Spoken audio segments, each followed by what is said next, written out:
जी दोस्तों, थोड़ा सा टेक्निकल प्रॉब्लम था नेटवर्क का या पता नहीं क्या था, लेकिन हम वापस आ चुके हैं, सब सेट हो चुका है। मैं बात कर रहा था कि आज आखिरी दिन है, 10वां दिन है और इस 10वें दिन पर आप सभी के बीच में 2 चैप्टर मैं आज कवर करूंगा। Chapter 21 and chapter 22। जितने फेसबुक पर हैं, यूट्यूब पर हैं, आप सभी का मैं स्वागत करता हूं। आप जिस किसी भी कंट्री से हैं, आप सभी का मैं स्वागत करता हूं ना। साथ ही साथ दोस्तों 2-3 चीज़ें जल्दी से कर लेते हैं। अभी अगर आवाज़ ठीक से आ रही है, नीचे टाइप करके बता दें। विजुअल क्लियर है, वो टाइप करके बता दें। आप कहाँ से देख रहे हैं, वो भी टाइप करके बता दें। ग्रेस मिनिस्ट्री यानी मेरी कलीसिया वहाँ से है, वो टाइप करें। मसीह मंथन व्हाट्सएप ग्रुप से, वो टाइप कर दें। और साथ ही साथ किस कंट्री से, जैसे मैंने कहा अभी, वो भी आप टाइप करके बता दें ना। दोस्तों, कमेंट बॉक्स जो है वो आपको साफ रखना है। किसी प्रकार का कोई उल्टा सीधा या फिर ऐसी कोई कमेंट्स नहीं करना है, क्योंकि अविश्वासी लोग भी देखते हैं, वो चाहे फेसबुक हो या यूट्यूब हो। साथ ही साथ जितने यूट्यूब के जितने सब्सक्राइबर्स हैं, मुझे लगता है कि 80,000 प्लस हो चुके हैं, उन सभी का भी मैं बहुत बहुत धन्यवाद देता हूं। मेरी रिस्पॉन्सिबिलिटी है कि वचन की सही शिक्षा कॉन्टेक्स्ट में मैं आपके बीच में रखूं। मैं उसी का प्रयास जो है जीवन भर करता रहूंगा और सही शिक्षा के माध्यम से सोशल मीडिया पर आप सभी के बीच में आता रहूंगा ना। जो पहली बार देख रहे हैं फेसबुक, क्षमा करें, यूट्यूब के ऊपर, उन सभी को मैं कहना चाह रहा हूं कि अगर आपने अभी तक मेरे चैनल को यानी डैनियल राज चैनल को यूट्यूब पर जो चलता है अभी तक सब्सक्राइब नहीं किया, जल्दी से कर लीजिए, क्योंकि मैं बहुत सारे टॉपिक्स पे बात करता हूं दोस्तों। कई विषयों को मैं छूता हूं, पूरी बाइबल पे प्रचार करता हूं, वो चाहे कोई भी विषय हो, जैसे अभी प्रकाशित वाक्य चल रहा है, या इसको ऑन कर लीजिए ना। साथ ही साथ दोस्तों, अगर आपने चैनल को सब्सक्राइब नहीं किया तो कर ले जल्दी से, जैसा मैं कह रहा था। और साथ ही साथ आपको याद रखना है कि डैनियल राज यूट्यूब चैनल से पैसे नहीं कमाता। वापस आते हैं फेसबुक के ऊपर, और मैं वापस कहूंगा, अगर आप फ्रेंड रिक्वेस्ट भेज रहे हैं, जो कि मुझे आता जा रहा है, नहीं भेजें, क्योंकि मैं एक्सेप्ट नहीं कर पाऊंगा, क्योंकि वो नहीं हो रहा है। आप सिर्फ इतना कर लीजिए, मेरे पेज को लाइक कर लीजिए, आप मेरे मित्र वैसे ही बन जाओगे, ठीक है ना। चलिए दोस्तों, एक और न्यूज़ आपके बीच में रख देता हूं कि जैसे ये समाप्त होगा आज, जब ये समाप्त हो जाएगा, आप सभी के लिए लास्ट में एक सरप्राइज है, या फिर कुछ चीजें हैं जो मैं चाहता हूं कि आप उसको देखें, ठीक है ना। मैं बीच बीच में इसको वापस कहता रहूंगा, लेकिन यहां से हम आज 21वां अध्याय जो है वो शुरू करने पर हैं। खूब शेयर करिए, अभी से शेयर करना शुरू कर दीजिए, और जहां तक आप इसको ले जा सकते हैं, इस टीचिंग को लेकर जाइए। जब ये अपलोड हो जाएगा, पूरा 10 दिन का टीचिंग, मैं चाहता हूं कि मेरी कलीसिया, मसीह मंथन के लोग, और साथ ही साथ जितने फॉलोवर्स हैं, आप फेसबुक के ऊपर जो है 10 दिन की टीचिंग को आप जो है वीकली अपडेट करते जाइए, पोस्ट करते जाइए, ताकि जो लोगों ने नहीं देखा है वो लोग भी देख सके। तो यूट्यूब का लिंक शेयर कर सकते हैं, या फिर फेसबुक पे जो है अपलोड है उसको जो है शेयर कर सकते हैं। जैसा आपको ठीक लगे वैसा कर सकते हैं। और अभी तक मैं आपको बता दूं, अगर मैं गलत नहीं हूं, परमेश्वर जानता है, कम से कम 4 लाख लोग इस टीचिंग को अभी तक सुन चुके हैं जी दोस्तों, फेसबुक पर, यूट्यूब पर। और जो एक देखता है वो नहीं, उसकी फैमिली भी देखती है। मुझे किसी ने ये आइडिया भी बताया कि पास डैनियल, आपको एक लोग नहीं देखते, घर में कई लोग देखते हैं। तो ऐसा कैलकुलेट करते हुए, अगर मैं गलत नहीं हूं, तो कम से कम 4 लाख लोग जो हैं अभी तक इस वीडियो को देख चुके हैं। फेसबुक पर तो क्षमा करें, यूट्यूब पर तो काफ़ी लोग पसंद कर रहे हैं और काफ़ी लोग इसको देख रहे हैं। चलिए दोस्तों, ये सब मेरा मकसद एक ही है कि यीशु की सही शिक्षा आप लोगों के बीच में जो है मैं रखता चला जाऊं। प्रकाशित वाक्य 21वां अध्याय यहां से शुरू करूंगा, और ये 22वां अध्याय आज जो है पूरा समाप्त करूंगा। अगर आप लोग सब तैयार हैं तो यहां से हम आगे बढ़ना चाहेंगे। मुझे दिखाते जाओ क्या चल रहा है, कितने लोग देख रहे हैं, वो सब बताते जाइए जी। 700 लोग अभी जुड़ गए हैं। मैं यहां से अभी जो है स्टार्ट करना चाह रहा हूं। चलिए, आप लोग तैयार हैं, ये शुरू करते हैं जी। दोस्तों, सबसे पहले ये दृश्य देख लीजिए, वहां दिख रहा है सब कुछ जी। लाइट बंद कर लो एक। सबसे पहले ये दृश्य देख लीजिए ना दोस्तों। 21वां अध्याय ये यहां से शुरू होता है। अब आप पूछोगे ये क्या है। मैंने पोस्ट में डाला था आज के लिए कि जिसको कहते हैं पवित्र नगर, और दूसरा है नया यरूशलेम, इंग्लिश में कहते हैं न्यू जेरूशलेम। तो इसका मतलब है कि ऐसा कुछ स्वर्ग से उतरेगा इसी पृथ्वी पर, ठीक है ना। और ऐसा कुछ दृश्य जो मुझे आपको समझाने के लिए, जो चित्र मैं कलेक्ट कर सका गूगल से, वो आपके बीच में मैं रख रहा हूं ना। मैं चाहता हूं ये चित्र देख लीजिए। अब यहां से ये चित्र और ये चित्र, वचन इसको कैसे मैच करता है, आइए देखते हैं। इस अध्याय की शुरुआत लिखा है कि नए आकाश और नए पृथ्वी से होती है, जो कि ठीक आपके बीच में होगा ना। लिखा है प्रकाशित वाक्य 21 का 1 में फिर मैंने लिखा है कि नए आकाश और नई पृथ्वी को देखा, क्योंकि पहला आकाश और पहली पृथ्वी जाती रही, और फिर नीचे लिखा है कि समंदर भी ना रहा। तो इसका मतलब है कि जो अभी पृथ्वी है वो चली जाएगी। जैसे आप अपने घर का चादर लपेटते हैं ना, वैसे परमेश्वर आकाश और पृथ्वी को लपेट देगा, और लिखा है निकाल दी जाएगी, खत्म कर दी जाएगी। तो इससे यह पता चलता है दोस्तों, ध्यान से सुनना, कि जिस आकाश को और जिस आकाश के गैलेक्सीज को, चांद तारों को, या जो भी जिसके चलते बहुत सारे ज्योतिष अपनी अपनी दुकान चलाते हैं, या वास्तुशास्त्र वाले लोग पब्लिक को लूटते हैं, और ऐसी सारी घटनाएं प्रभु कहता है कि एक दिन खत्म हो जाएगा। तो सोच के देखिए, इंसान रहेगा, अच्छा हो या बुरा, विश्वासी हो या अविश्वासी, लेकिन ये चीजें नहीं रहेगी जिस चीजों ने शैतान के बहकावे में आकर इन चीजों की आराधना की है। कभी सूरज की पूजा कर देते थे, कभी चांद की पूजा कर देते हैं, कभी तारों की, कभी नक्षत्रों की, कभी चीजों की। तो ये सब निकल जाएगा। ये बात साबित करती है जिसको आपको और मुझे समझना जरूरी है। हम मसीह लोग अगर सुपरस्टिशियस या अंधविश्वास पर चलते हैं, मैं समझता हूं आप गलत करते हैं। वचन पर भरोसा रखिए, यीशु पर भरोसा रखिए। ये जो चीज एक दिन चली जाएगी उन पर भरोसा ना रखें। मैं वापस कहता हूं, लिखा है नया आकाश और नई पृथ्वी, क्योंकि पहला आकाश और पहली पृथ्वी जाती रही। मतलब वो एक दिन परमेश्वर उसको खत्म कर देगा, उसका अस्तित्व मिट जाएगा। वो चाहे अमेरिका हो, वो चाहे यूरोप हो, चाइना हो, जापानीज कंट्री हो, भारत हो, कश्मीर हो, या फिर दुनिया का कोई भी खूबसूरत चीज हो जिसको लोग करोड़ों लाखों रुपए, पेरिस हो, लाखों करोड़ रुपए देकर खर्चा करते हैं जाकर देखने के लिए, एक दिन वो खत्म हो जाएगा। सोच के देखिए। इसलिए तो यीशु कहते ना मत्ती 24 का 35 में, आकाश और पृथ्वी टल जाएगी लेकिन परमेश्वर का वचन कभी नहीं टलेगा ना। इस बात को आपको समझना बहुत जरूरी है ना। दोस्तों, इंटरेस्टिंग पार्ट है ये, लिखा है समंदर भी ना रहा। अब इसको मैं आपको समझा देता हूं, लेकिन उसके पहले ये चित्र देख लीजिए। वो सब ठीक दिख रहा है ना। आप लोग सोच रहे होंगे ये व्यक्ति कौन है। जी हाँ दोस्तों, ये व्यक्ति है अब्राहम। मैं रिपीट करता हूं, अब्राहम। ये व्यक्ति अब्राहम और इब्राहिम, इसमें फर्क है। अब्राहम का मतलब है कोई संतान नहीं, इब्राहिम का मतलब है संतान, यानी कईयों का पिता। तो इसको मैं कहूंगा अभी अब्राहम। तो अब्राहम जब निकला था कहां पर, इब्रानियों की किताब उसका 11 का 10 में, परमेश्वर ने उत्पत्ति के 12वें अध्याय में इसको कहा था, तुझे अपने पत्नी, अपना जो कुछ है सबको लेकर जहां मैं कहता हूं निकलना होगा। तो इस व्यक्ति ने परमेश्वर की आवाज को सुना और वो निकल गया। इसको पौलुस कैसे रिकॉर्ड करता देखिए, क्योंकि वह उस स्थिर नेव वाले नगर की, जिसको मैंने ब्रैकेट में लिखा है गॉड सिटी, मैं आपको बताऊंगा क्यों, बाहर जोता था, जिसका रचने वाला या बनाने वाला परमेश्वर है। तो इसका मतलब है अब्राहम परमेश्वर के पीछे विश्वास से चला, और इसको पता नहीं कहां से पता चला कि जिसकी मैं पीछे चल रहा हूं वो मुझे एक ऐसा नगर देगा जिसको कहते हैं नया यरूशलेम, जिसको कहते हैं नया यरूशलेम।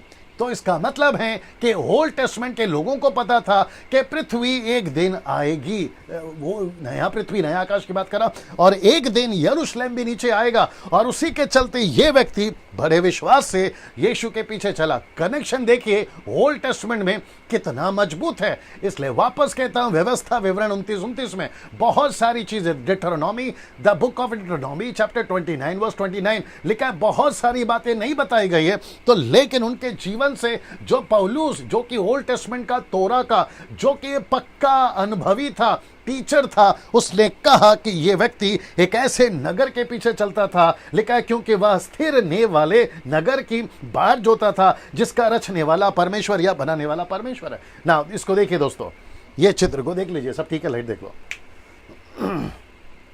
उसको बोलो यहां पे ध्यान रखें, ठीक है ना। ना साथ ही साथ इसको देख लीजिए ना, इब्रानियों की किताब उसका 11 का 16 लिखा है कि पर वे एक उत्तम अर्थात स्वर्गीय देश की अभिलाषी हैं, और इसीलिए परमेश्वर उनका परमेश्वर कहलाने से उनसे नहीं लज जाता, सो उसने उनके लिए एक नगर तैयार किया है। यही अब्राहम की बात हो रही है। इसको आप देख लीजिए कि कैसे ये परमेश्वर के उस नए यरूशलेम की बाढ़ जोता था। और मैं आपको बता दूं, अब ये परमेश्वर के पास ही नहीं है, आपने इसका जिक्र भी सुना है ना। दोस्तों ये सारी चीजें मैं क्यों कनेक्ट कर रहा हूं, इसका मतलब है कि परमेश्वर ऐसी चीजों को जो ओल्ड टेस्टमेंट में जो है कुछ टुकड़ों में बता चुका है, लेकिन प्रकाशित वाक्य की पुस्तक में वो सभी चीजें पूरी तरह से पर्दा खोल रहा है, क्योंकि वचन प्रकाशित वाक्य ही है। उसका मतलब कि पर्दा उठाना, इस बात को आपको समझना होगा ना। एक शॉकिंग बात आपके सामने रखता हूं। यह शॉकिंग बात कौन सी है मैं आपको बता देता हूं ना। दोस्तों इसको देख लीजिए, सबको नहीं मिलेगा ये गॉड सिटी। ये शॉकिंग है, इसका चाहे तो आप स्क्रीनशॉट ले लीजिए, आपको जैसा ठीक लगे आप ले लीजिए। ये सबको नहीं मिलेगा। मैं वापस आ जाता हूं इसके ऊपर। ये सबको नहीं मिलेगा, ये सबको नहीं मिलेगा, ये सबको नहीं मिलेगा। जी दोस्तों, ये सबको नहीं मिलेगा। इसलिए मैंने लिखा यहां पर, ये शॉकिंग है, ये शॉकिंग है। अभी कुछ लोगों को ऐसा प्रचार किया जा रहा है, आप यीशु को अपना लो, पहला योना, क्षमा करें योना 1:12, जॉन 1:12, यीशु को अपना लो, सब कुछ ठीक हो जाएगा, आप स्वर्ग पहुंच जाओगे, आप परमेश्वर का बेटा बेटी बन जाओगे। मुझे इसमें कोई शक नहीं है। इस वचन पर मैं उतना ही भरोसा करता हूं जितना आज का दिन सच है। आपसे मैं बात कर रहा हूं, लाख तक का विश्वास करता हूं। लेकिन रोमियो 8:14, जो कि मैंने नहीं डाला, आप देख लीजिएगा, लिखा है वही परमेश्वर का बेटा बेटी है जो परमेश्वर की आत्मा के अनुसार चलते हैं।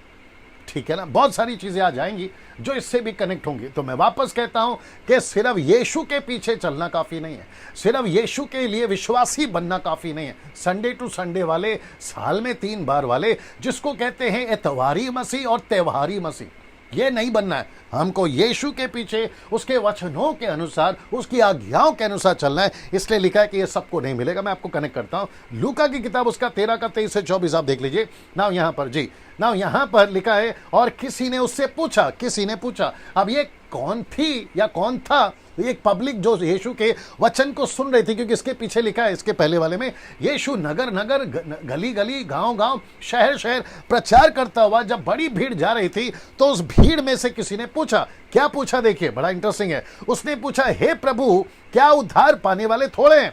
यह प्रश्न है, क्वेश्चन मार्क।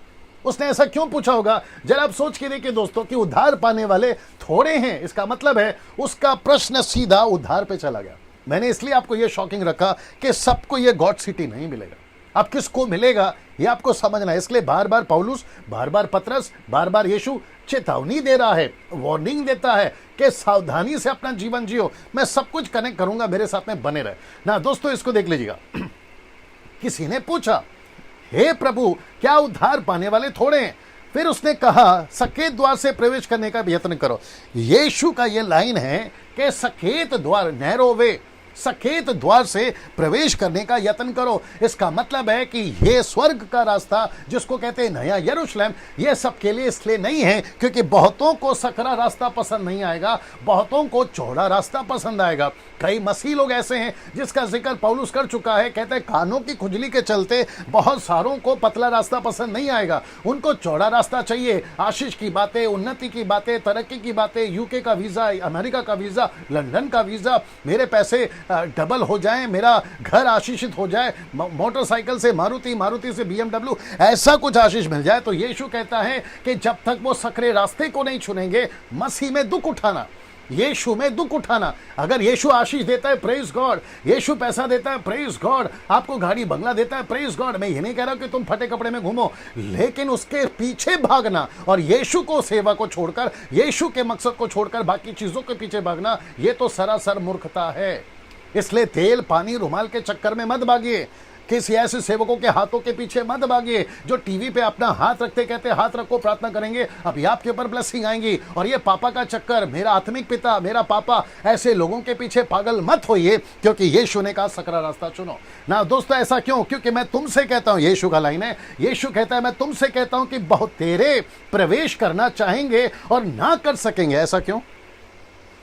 हाँ, वापस देख लीजिए लाइट को, मैं वापस ले आता हूं उस चित्र के ऊपर ना। मैं वापस कहता हूं कि ये जो चित्र है यहां पे, जिसको कहते हैं नया यरूशलेम, एक ऐसी पृथ्वी नीचे उतरेगी, एक ऐसा युग नीचे आएगा जहां पुरानी पृथ्वी, पुराना आकाश सब चला जाएगा, लेकिन ऐसा चिरस्थायी कभी खत्म नहीं होगा। एक ऐसा यरूशलेम जिसमें यीशु होगा, जिसमें पिता होगा, जिसमें पवित्र आत्मा होगा, जिसमें आप और हम होंगे, जो यीशु के ये सकरे रास्ते को चुनेंगे, जो यीशु के ये सकरे रास्ते को चुनेंगे। ये वाला देखो, सकरा रास्ता।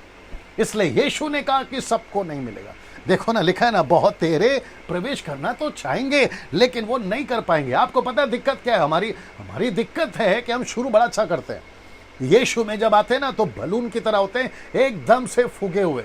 हम ऐसा करेंगे, हम वैसा करेंगे, यीशु की गवाही मैं जीते मरते दम तक करूंगा, मैं यहां बोलूंगा, मैं वहां बोलूंगा। कुछ हफ्ता, कुछ महीना, कुछ साल अच्छा चलता है, लेकिन कहीं से पतला सा पिन आपको आकर टोस देता है और आप फुस हो जाते हो।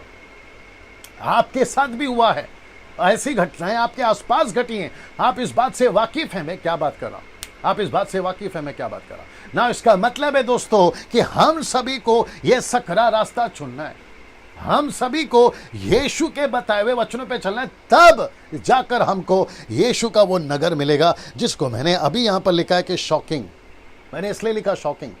इसका मतलब क्या है? आपको झटका बैठेगा, आपको शॉक लगेगा। अगर मैं गलत नहीं हूं रेफरेंस बोलने में, आई थिंक 1 थिस्सलुनीकियंस चैप्टर 1 वर्स 10, जहां पर लिखा है कि पवित्र लोगों को महिमा और जो विश्वासी है उन्हें आश्चर्य, शॉक, आश्चर्य होगा। यह आश्चर्य क्यों? क्योंकि वो यीशु के सक्रिय रास्ते को अनुभव नहीं किए और उसके ऊपर नहीं चले। मैं वापस कहता हूं, जवानों, यीशु के लिए दुख उठाना जरूरी है।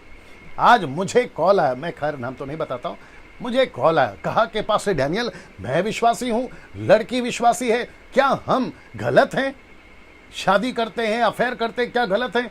मैंने उसको बोला, भाई तू इसी के लिए आया था क्या यीशु के पास में? अब आप बताइए कि आजकल के जो युग है, मसीहत है, वो किस में है? खाने पीने में, इस तरह के टाइम पास के जीवन में, मनोरंजन के जीवन में, और ऐसे चलते बहुत सारे लोग तो ये रास्ता भूल ही गए। अब आप बताइए वो युग कहां है? पहला पत्रस, क्षमा करें, पत्रस का युग, पौलुस का युग, यीशु का युग, जहां बताया गया था कि मसीह के लिए दुख उठाओ। तो मैं इस चैप्टर के चलते आप सभी को वार्न करना चाहता हूं कि यीशु के इस रास्ते पे चलोगे, लाइट देख लो, यीशु के रास्ते पे चलोगे, आपको तब ही ये मिलेगा। मेरा फर्ज है आपको बताना, नहीं तो अगर मैं ऐसा नहीं बताऊंगा तो दिक्कत हो जाएगा, मैं गलत हो जाऊंगा उसकी नजर में। मैं वापस कहता हूं कि ये जीवन, ये स्वर्ग अगर आपको चाहिए, आपको सकरा रास्ता ही चुनना होगा और आपको सकरे रास्ते पर ही आना होगा।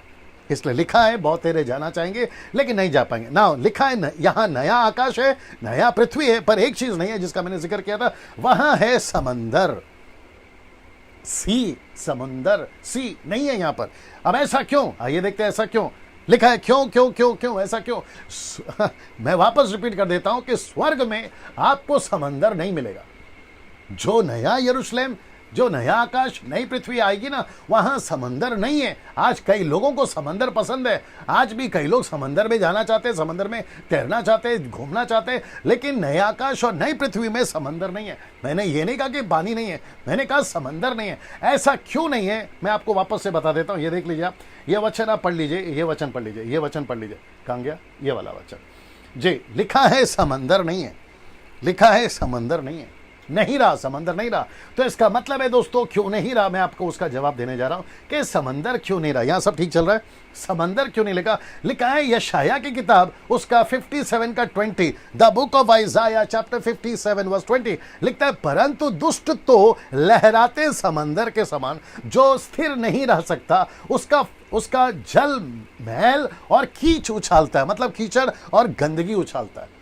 समंदर के किनारे देखा होगा ना आपने, सब गंदगी, पूरी दुनिया की गंदगी आपको समंदर के किनारे मिलेगा। तो परमेश्वर, क्षमा करें, परमेश्वर यशाया के द्वारा ये कह रहा है कि मुझे समंदर पसंद नहीं है, क्योंकि वो कीच उछालता है, गंदगी उछालता है। एक हो गया ये।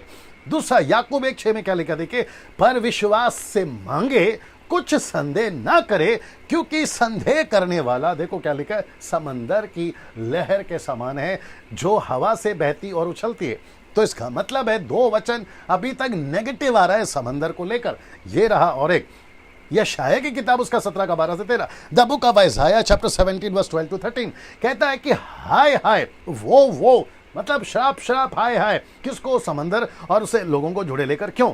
देश देश के बहुत से लोगों का कैसा नाद हो रहा है, वे समंदर की लहरों की नाई गरजते हैं। See this? ऐसा लिखा है कि समंदर की लहरों की नाई गरजते हैं, और लिखा है राज्य राज्य के लोगों का कैसा गर्जन हो रहा है, वे प्रचंड धारा के समान नाद करते हैं। राज्य राज्य के लोग बाढ़ के बहुत से जल की नाई नाद करते हैं, परंतु वह उनको छोड़े, वो उनको धुड़केगा और वे दूर भाग जाएंगे। कौन भाग जाएंगे? समंदर या ऐसे कैरेक्टर्स ऐसे ऐसे उड़ाए जाएंगे जैसे पहाड़ों पर की भूसी उड़ाई जाती है वायु से, और लिखा है कि और धूली भवंडर से घुमाकर उड़ाई जाती है। तो इसका मतलब है कि दोस्तों 3 स्क्रिप्चर अभी तक बता चुका हूं, हालांकि 2 दर्जन वचन है मेरे पास में, 2 दर्जन वचन है जहां समंदर से रिलेटेड है। बट मैं चाहता हूं कि आपको मैं 3 कारण बता दूं कि समंदर स्वर्ग में क्यों नहीं है। उसके 3 कारण बता देता हूं वचन के अलावा। ना इसको देखिए, सबसे पहला, समंदर एक रहस्य से भरा होता है। मैं रिपीट करता हूं कि समंदर रहस्य से भरा होता है। यह है पहला, रहस्य से भरा होता है। आप सभी जानते हैं कि बहुत से गोताखोर, बहुत सारे जो सर्च करते हैं खजाना कहां है, न जाने क्या क्या, ठीक है ना। बहुत सारे हॉलीवुड वालों ने इस पर पिक्चर बनाई है, बहुत सारे पिक्चर अभी भी बन रही हैं, बहुत सारी कहानियां किताबों में डाली गई कि समंदर से ये निकला, फलाना निकला, फलाना निकला, ये सारी बातें बताते। तो ये रहस्य से, तो स्वर्ग में जब हम प्रवेश करेंगे, जो कि मैं दिखा चुका नया यरूशलेम, वहां ऐसा कुछ नहीं होगा, परमेश्वर कहता है, जो रहस्य से भरा हो। क्योंकि जितना रहस्य है वो सबसे पर्दा उड़ जाएगा। एपोक्लिप्सिस जिसको कहते हैं, सबसे पर्दा उड़ जाएगा। मतलब स्वर्ग में परमेश्वर कहता है कुछ भी रहस्य नहीं रहेगा। तो रहस्य से जुड़ी बातें स्वर्ग में क्यों? मतलब समंदर से कनेक्टेड चीजें क्यों? एक हो गया ये। दूसरा, समंदर अलग करता है पृथ्वी को। मैं रिपीट करता हूं कि समंदर क्या करता है? अलग करता है। आपने जब भी देखा होगा, आज तो चलो हवाई जहाज है, आप 7 समंदर, मतलब भारत से अमेरिका, आप जो है 18 दिन, क्षमा करें 18 घंटे या 20 घंटे में आप पार हो सकते हैं। लेकिन उन दिनों के लिए समंदर को पार कर कर किसी और देश में जाना, उनकी जिंदगी खत्म हो जाती थी। मतलब आदमी पहुंच ही नहीं पाता था, मर जाता था। तो ऐसे समंदर जो अलग कर देती है, परमेश्वर कहता है मैं उसको अपने यहां पे क्यों रखूं? ये हो गया दूसरा कारण ना। तीसरा मेजर है, जो कि एंटी क्राइस्ट निकला समंदर से ही, जो कि आत्मिक बातें हैं, जो आपको समझना जरूरी है, सिंबॉलिक है, ठीक है ना। ये सारी बातें बताती है जिसके चलते परमेश्वर कहता है मैं स्वर्ग में ऐसी कोई भी घृणित चीज, मैं आपको बताऊंगा आगे वचन, नहीं रखूंगा। तो उसमें समंदर भी एक है। तो स्पेसिफिक पर्पसली परमेश्वर चाहता है कि समंदर स्वर्ग पे ना हो, ये आपको मैं बता चुका। अब बात करते हैं दूसरा वचन, 21 का दूसरा वचन ना। इसको देखिए, फिर लिखा है मैंने पवित्र नगर और नए यरूशलेम को स्वर्ग पर से परमेश्वर के पास से उतरते देखा, और वह उस दुल्हन के समान थी जो अपने पति के लिए श्रृंगार किए हुए। तो इसका मतलब है कि नया यरूशलेम जी, नया यरूशलेम और पवित्र नगर कहां से उतरेगा? स्वर्ग से उतरेगा। यूहन्ना कहां से देख रहा है? स्वर्ग, पृथ्वी पर से देख रहा है, आत्मा में होकर देख रहा है। कि वो देख रहा है कि परमेश्वर का एक नया यरूशलेम पृथ्वी पे उतर रहा है। अभी जो माता यरूशलेम वाले हैं और जो उनके फॉलोवर्स हैं, बड़े ध्यान से सुनिए, ऐसा कोई माता ऊपर नहीं है। जब कभी भी यीशु मसीह ने नए यरूशलेम की बात करी है, तो वो नगर की बात करी है जिसको मैं बता चुका हूं, गॉड सिटी, और जिसको हम आत्मिक तौर पर देख सकते हैं कलीसिया, दुल्हन। और वाकई में यीशु ने जो वचन का यूहन्ना के 14वें अध्याय में, मैं उसको कनेक्ट करूंगा, उसकी बात हो रही है। तो माता यरूशलेम वालों, आपका जो बेस है ना, वही यहां पे ढह गया। तो आपकी जो थियरी है ना कि ऊपर एक माँ है, उसी को नीचे उतार दिया मैंने अभी इस वचन के अंदर। तो फिर आपकी मां रही कहां? ये तो गलत शिक्षा हो गई आपकी। तो जितने उसको फॉलो करते हैं, जितनी जल्दी हो सकता है उसमें से बाहर निकलिए और सही शिक्षा की तरफ चलिएगा, ठीक है ना। ना इसको देख लेते इसको ना दोस्तों, ये रहा वो चित्र जी, जो कि लिखा है चौखे सोने का होगा, जिसमें बहुत सारी मणियां होंगी, डायमंड्स।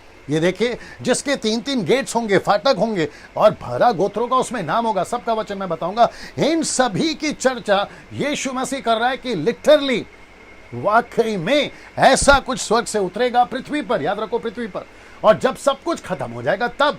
तो इसका मतलब है ऐसे जीवन काल में ऐसे स्थान पर आप और हमको होना है। मैं इसकी बात आपके बीच में रख रहा हूं ना। कुछ लोगों का फोकस अर्थली यरूशलेम पर है, जिसको कहते हैं पृथ्वी का यरूशलेम। अब ये, जबकि उनका फोकस होना चाहिए, ये उनका फोकस है, ये पृथ्वी का यरूशलेम, जहां यीशु की पूरी पैदाइश जहां यीशु की 3.5 साल की सेविकाई, जहां पतरस, पौलुस और न जाने कितने कार्य वहां से शुरू हुए। और यीशु ने खुद कहा यरूशलेम को नहीं छोड़ना। आपको याद होगा लूका की किताब 24:47 से, प्रेरितों की किताब उसका 1:4 से, यीशु ने कहा यरूशलेम को नहीं छोड़ना। लेकिन उसने तुरंत अगली लाइन कही, लेकिन जैसे ही पवित्र आत्मा तुमको मिल जाए यरूशलेम को छोड़ देना। वापस कहता हूं, जो टूर्स निकालते हैं ना होली लैंड का, जो टूर निकालते हैं ना पवित्र भूमि का, मैं उन लोगों से बात कर रहा हूं। अब आप कौन से चक्कर में, क्या चक्कर में, हॉलीवुड क्षमा करें, देसी हो या विदेशी हो, नेशनल हो या इंटरनेशनल ट्रिप्स हो, मैं उसकी बात कर रहा हूं। आप कौन से मकसद से निकालते हैं प्रभु जाने, लेकिन पब्लिक को उल्लू मत बनाए। मैं आपको बताता हूं किसमें।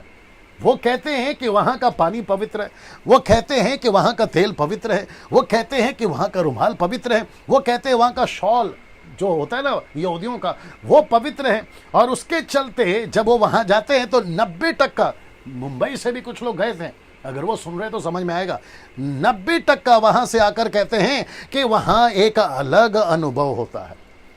तो मेरा प्रश्न है कि जो मुंबई, नागपुर, पूना, गुजरात, पंजाब या फिर आप गांव दिहाड़ कहीं पे भी रहते हैं, तो क्या वहां पर आपका परमेश्वर नहीं रहता?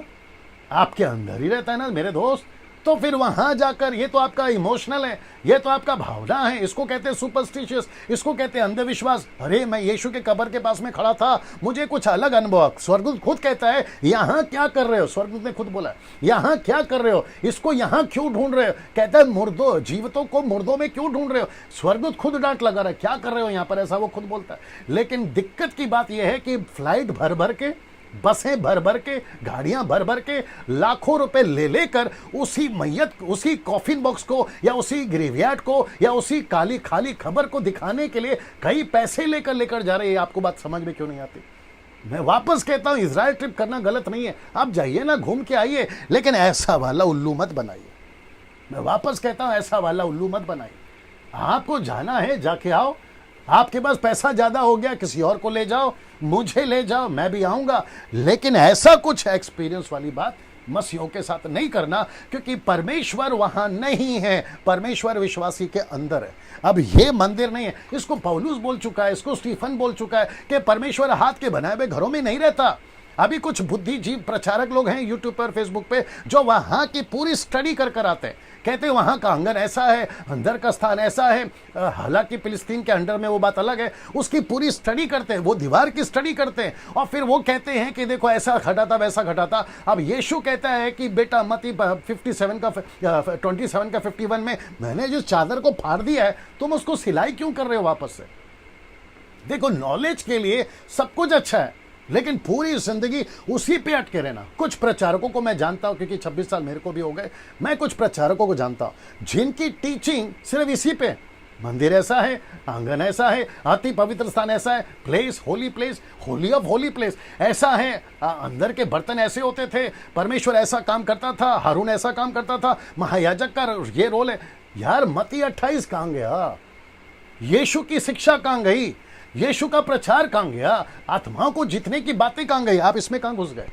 मैं वापस कहता हूं, मंदिर से मुझे कोई दिक्कत नहीं है, यीशु की जो घटनाएं घटी है उससे कोई दिक्कत नहीं है, लेकिन ऐसा उल्लू बनाना बंद करिए।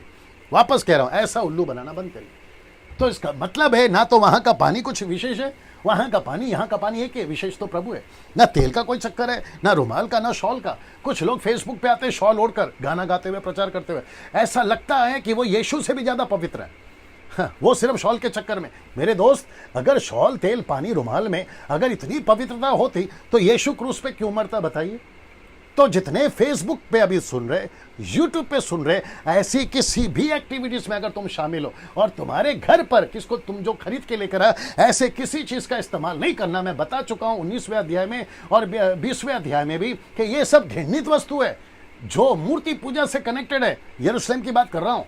तो आपको यह समझना जरूरी है, परमेश्वर पवित्र होता है, तेल नहीं। परमेश्वर पवित्र होता है, जगह नहीं। परमेश्वर सब कुछ है, चीजें नहीं। ये आपको समझ आना बहुत जरूरी है ना। प्रकाशित वाक्य 21:3 कहता है, फिर मैंने सिंहासन में से किसी को ऊंचे शब्द से ये कहते सुना कि देख, क्या देखने को कहा, परमेश्वर का डेरा मनुष्य के बीच में है, वह उनके साथ डेरा करेगा और वे उसके लोग होंगे। लिखा है कि परमेश्वर उनके साथ डेरा करेगा और वे उसके लोग होंगे। परमेश्वर एक साथ रहेगा हमारे। Can you believe this? अद्भुत चीजें होंगी जो कि यरूशलेम में होगा, नहीं यरूशलेम में होगा। फिर कहता है कि परमेश्वर आप उनके साथ रहेगा और उनका परमेश्वर होगा। क्या अद्भुत चीज है, देख लीजिए। मैं वापस कहता हूं कि इस आशीषित अद्भुत जीवन के लिए ही आपको जीना, सकरा रास्ता ही चुनिए, चौड़ा नहीं ना। इसको देखे यूहन्ना किताब 14 का 1 से 3 में कहता है कि तुम्हारा मन व्याकुल ना हो, तुम परमेश्वर पर विश्वास रखते हो, मुझ पर भी विश्वास रखो। मेरे पिता के घर में बहुत से रहने के स्थान है, यदि ना होते तो मैं तुमसे कह देता, क्योंकि मैं तुम्हारे लिए जगह तैयार करने को जाता हूं, और यदि मैं जाकर तुम्हारे लिए जगह तैयार करूं तो फिर आकर तुम्हें अपने यहां ले जाऊंगा, कि जहां मैं रहूं वहां तुम भी रहो। यह वचन मैच नहीं करता? लिखा है परमेश्वर आप उनके साथ रहेगा और वे उनका परमेश्वर होगा। तो यीशु ने यूहन्ना की किताब में जो प्रॉमिस किया था, वादा किया था, वो वादा को नए यरूशलेम में पूरा करेगा। तो वापस कहता धोखे में नहीं रहना। आप कौन से चर्च से हैं कोई फर्क नहीं पड़ता, आपका डिनोमिनेशन कौन सा है कोई फर्क नहीं पड़ता, हाँ, कोई फर्क नहीं पड़ता, बशर्ते आप यीशु को सच्चे विश्वास से, सच्चाई से, वचन से, उस सकरे रास्ते से चलिए। मैं डंके की चोट पे बोलता हूं, यीशु आपको ऐसे घर पे रखेगा जिसको कहते हैं नया यरूशलेम। कैसा लग रहा है नीचे टाइप करके बताइए, फेसबुक पे कैसा लग रहा है, यूट्यूब पे टाइप करके बताइए। ये शिक्षाएं जो आपके बीच में रख रहा हूं, मैं परमेश्वर का फिर से कहता बहुत धन्यवाद देता हूं इस लॉकडाउन के लिए, इस माहौल के लिए, जहां पूरी दुनिया 40-40, 50-50 साल तक बिठा बिठा कर नहीं समझा सकी, परमेश्वर उनको घर बैठे आज सिखा रहा है। वो चाहे मैं या मेरे जैसे 10% या फिर आपकी खुद की स्टडी, परमेश्वर आपको सिखा रहा है। उसके लिए हम परमेश्वर का धन्यवाद देते हैं ना। प्रकाशित वाक्य किसका 4 लिखा है कि वह उनकी आंखों से सब आंसू पोंछ डालेगा, इसके बाद मृत्यु ना होगी। ये देखो, मृत्यु ना रहेगी, ना शोक, ना विलाप, ना पीड़ा रहेगी, पहली बातें जाती रहेगी। ये पहली बातें जाती रहेगी, इसका मतलब क्या है? ये पहली बातें जाती रहेगी, इसका मतलब क्या है?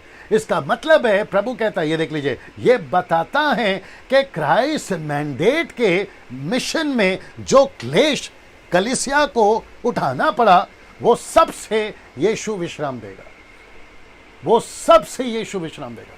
तो इसका मतलब है कि पहली बात ही जाती रहे। आज आपको दुख है, आज आपको सताव है, आज आपको मार पड़ रही है, जलाया जा रहा है, चर्च तोड़ा जा रहा है, बाइबल को फाड़ा जा रहा है, जलाया जा रहा है। आंध्र प्रदेश में कुछ मैंने देखा था, वो सभी चीजों से प्रभु कहता है विश्राम मिलेगा। इसका कनेक्शन कहां से है? कलीसिया से। इसका कनेक्शन कहां से? क्राइस्ट मैंडेट से। इसका कनेक्शन कहां से? यीशु के मिशन से। मैं वापस कहता हूं, ये रास्ता चुनो। आप टाइम पास के जीवन में हो, मसीह होकर भी आप बहुत बड़ी भूल में हो भैया। आप मनोरंजन की दुनिया में हो, आइए खूब नाचते हैं, मैं वर्शिप की बात कर रहा हूं, आइए खूब नाचते हैं, खूब एंजॉय करते हैं, और ऊपर से ऐसे वचनों को तोड़ मरोड़ कर अपने विवेक को तसल्ली देते हैं कि प्रभु ने कहा सदा आनंदित रहो। लेकिन ये नहीं भूल जाते, इंग्लिश में लिखा है rejoice in the Lord, not outside the Lord, in the Lord. इसका मतलब कॉन्टेक्स्ट क्या है? मसीह के दुख में आनंद मनाओ, मसीह के क्लेश में आनंद मनाओ, यीशु की सेवा करते करते आनंद मनाओ, पौलुस वो बोल रहा है। लेकिन कुछ लोगों ने क्या किया है, वचन को उठाकर आउट ऑफ द कॉन्टेक्स्ट अपने विवेक को संतुष्ट करने के लिए, कि वचन कहता है भजन संहिता का तो इतना सहारा लेते हैं कि वहां लिखा वीणा बजाओ। यार वो दिन अलग थे, मैं उसके ऊपर नहीं जाऊंगा, लेकिन मैं कनेक्ट कर रहा हूं आपको। तो मनोरंजन के जीवन से बाहर निकलिए और यीशु के मिशन में जुड़िए। मेरा मकसद ये है ना। इसको देखिए, इब्रानी किताब उसका 11 का 26, ये मूसा है, कहता है मसीह के कारण निंदित होने को मिस्र के भंडार से बड़ा धन समझा, क्योंकि उसकी आंखें फल पाने को लगी थी। कौन सा फल? नया यरूशलेम। कौन सा फल? जो जीवन उसको मिलने पर है। अगर अब्राहम को पता था वो युग का बारे में, यरूशलेम के बारे में, तो मूसा को नहीं पता होगा, जिसको वो खुद लिख रहा है। सोच के देखिए, तो वो कहता है मेरी आंखें लगी थी फल पाने की। आज आपकी आंखें किस पे लगी है? Visa, America visa, UK visa, या आपका गाड़ी, बंगला, प्रॉपर्टी, पैसा। सोच के देखिए हम मसीह लोग कहां जा रहे हैं। मैं कनेक्ट क्यों कर रहा हूं इन सभी को? क्योंकि मसीहत के लिए दुख उठाना, क्रूस उठाना, प्रतिदिन अपना क्रूस उठाकर ऐसे मकसद के पीछे चलाना। इसको देखिए, प्रकाशित वाक्य 21 का 6 से 8 में यहां कुछ बातें क्लियर होती है। यहां परमेश्वर क्लियर करता है कि कोई भी गलत व्यक्ति स्वर्ग में नहीं होगा। मैं रिपीट करता हूं, आपको पढ़ना है, ठीक है ना। मैं रिपीट करता हूं कि गलत व्यक्ति या गलत शिक्षा या गलत तरीके से कोई भी व्यक्ति स्वर्ग में नहीं होगा। कौन सा स्वर्ग? नया यरूशलेम। ना दोस्तों यहां से पढ़ेंगे, मैं चाहता हूं कि सलोमी मेरी लड़की पढ़ेगी, आप लोग उसको ध्यान से सुनो जी। English. The book of Revelation chapter 21 verse 6 to 8। फिर उसने मुझसे कहा, ये बातें पूरी हो गई है। मैं अल्फा और ओमेगा, आदि और अंत हूँ। मैं प्यासे को जीवन के जल के सोते में से सेंट मिंट पिलाऊंगा। जो जय पाए वही उन वस्तुओं का वारिस होगा, और मैं उसका परमेश्वर होऊंगा और वह मेरा पुत्र होगा। परंतु डरपोकों और अविश्वासियों और गिनोनों और हत्यारों और व्यभिचारियों और टोनों और मूर्ति पूजकों और सब झूठों का भाग उस झील में मिलेगा जो आग और गंधक से जलती रहती है। यह दूसरी मृत्यु है। ओके ना दोस्तों, आपने सुन लिया। मैं चाहता हूं कि कुछ बातें आपको क्लियर करूं जो कि बहुत ज़रूरी है ना। दोस्तों लिखा है, यहां से देख लीजिए, उसने मुझसे कहा कि ये बातें हो गई है, पूरी हो गई है। अल्फा ओमेगा हूं, आदि अंत हूं। प्यासे को जीवन के जल के सोते में से सेत में पिलाऊंगा। लेकिन ये क्या है? ये देखो, ये बड़े से में क्या लिखता है कि जो जय पाए, किसको बोल रहा है? विश्वासी को। किसको बोल रहा है? सेवक को। किसको बोल रहा है? मुझ जैसे प्रीचर को। किसको बोल रहा है? आराधकों को। किसको बोल रहा है? म्यूजिशियंस को। किसको बोल रहा है? जो यीशु के पीछे चलता है। कहता है कि जो जय पाए वही इन वस्तुओं का वारिस होगा। Can you believe this? इसका मतलब है कि सबके सब वारिस नहीं होंगे। मैं वही पहले बता चुका, शॉकिंग न्यूज़ है ये। सबके सब वारिस नहीं होंगे, सबके सब परमेश्वर के बेटा बेटी नहीं है। वही बेटा बेटी है, रोमन 8:14 कहता है, जो उसके आत्मा के अनुसार चलते हैं। तो ये प्रकाशित वाक्य का 21 अध्याय का ही बात कर रहा हूं। तो मुझे नहीं पता कि प्रकाशित वाक्य के अध्ययन अभी तक जिसने भी कराई आपको, या आपने जो सुनी वो कैसी थी, मुझे उस पर जाना भी नहीं है। लेकिन मेरे नजरिए से मुझे यह दिखा कि यीशु मसीह अच्छी अच्छी बात करते करते, नया यरूशलेम, नया आकाश, नया पृथ्वी की बात करते करते ये बीच में क्या डाल दिया। और यूहन्ना से कहा कि पब्लिक को बोलो, जो बाइबल पढ़े उसको बोलो, जो प्रकाशित वाक्य पढ़े उसको बोलो कि वही पाएगा ये वस्तुओं का वारिसदार, जो जय पाएगा। जय का मतलब क्या है सर? जय का मतलब है यीशु का मिशन पे जय पाना।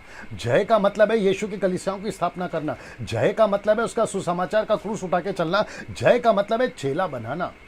मैं उन सभी से पूछूंगा जो अभी मुझे 1300 लोग देख रहे हैं, जो 1300 लोग देख रहे हैं, मैं उन सभी से पूछूंगा, आप कितने साल से विश्वासी? मुझे नहीं मालूम, लेकिन आपने कितने चेले बनाए ये बताइए। आपने चेले कितने बनाए? आपने कलीसियाओं की कितनी स्थापना करी? आपने यीशु का प्रचार कितने जनों को करा? आप कितने मिशनरी बनकर आपने गांव को अडॉप्ट करा और वहां पर सेविकाएं करी? बताइए। तो इसका मतलब है कि यह वचन कहता है कि जो जय पाए मैं उसी को जो है वारिसदार बन समझूंगा। मतलब मैं कनेक्ट करूंगा। मतलब मैंने कल परसों कहा था, कल कहा था, याद नहीं आ रहा, मैंने कहा था कि पर डरपोक, ये डरपोक कौन है? जो यीशु का वचन सुनाने से डरते हैं।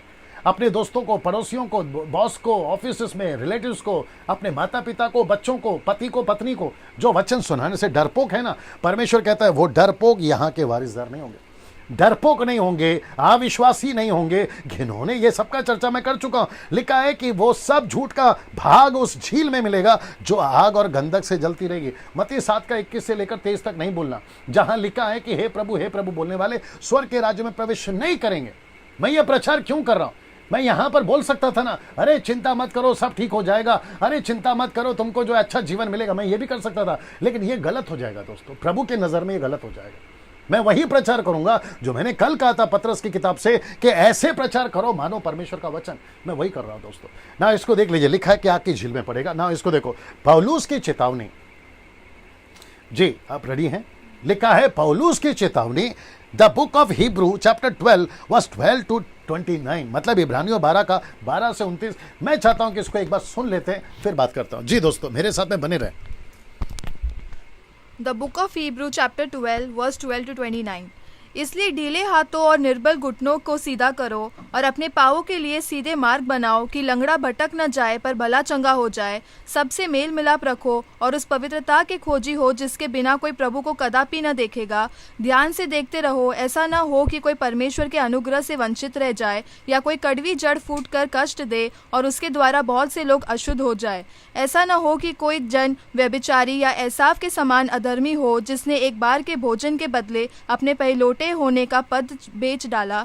तुम जानते हो कि बाद में जब उसने आशीष पानी चाही तो अयोग्य गिना गया और आंसू बहा बहा कर खोजने पर भी मन फिराव का अवसर उसे न मिला। तुम तो उस पहाड़ के पास जो छुआ जा सकता था और आग से प्रज्वलित था और काली घटा और अंधेरा और आदि के पास और तुरी का ध्वनि और बोलने वाले से ऐसे शब्द के पास नहीं आए जिसके सुनने वालों ने विनती की कि अब हमसे और बातें न की जाए, क्योंकि वे उस आज्ञा को न सह सके। यदि कोई पशु भी पहाड़ को छुए तो उस पर पथराव किया जाए। और वह दर्शन ऐसा डरावना था कि मूसा ने कहा, मैं बहुत डरता और कांपता हूँ। पर तुम सिय्योन के पहाड़ के पास और जीवते परमेश्वर के नगर स्वर्गीय यरूशलेम के पास और लाखों स्वर्गदूतों और उन पहलोटों की साधारण सभा और कलीसिया जिनके नाम स्वर्ग में लिखे हुए हैं और सबके न्याय परमेश्वर के पास और सिद्ध किए हुए धर्मियों की आत्माओं और नई वाचा के मध्यस्थ यीशु और छिड़काव के उस लहू के पास आए हो जो हाबिल के लहू से उत्तम बातें कहता है। सावधान रहो और उस कहने वाले से मुंह न फेरो, क्योंकि वे लोग जब पृथ्वी पर के चेतावनी देने वाले से मुंह मोड़कर न बच सके, तो हम स्वर्ग पर से चेतावनी देने वाले से मुंह मोड़कर कैसे बच सकेंगे। उस समय तो उसके शब्द ने पृथ्वी को हिला दिया, पर अब उसने यह प्रतिज्ञा की है, एक बार फिर मैंने केवल पृथ्वी को वरन आकाश को भी हिला दूंगा। और यह वाक्य एक बार फिर इस बात को प्रकट करता है कि जो वस्तुएं हिलाई जाती है वे सृजी हुई वस्तुएं होने के कारण टल जाएगी, ताकि जो वस्तुएं हिलाई नहीं जाती वह अटल बनी रहे।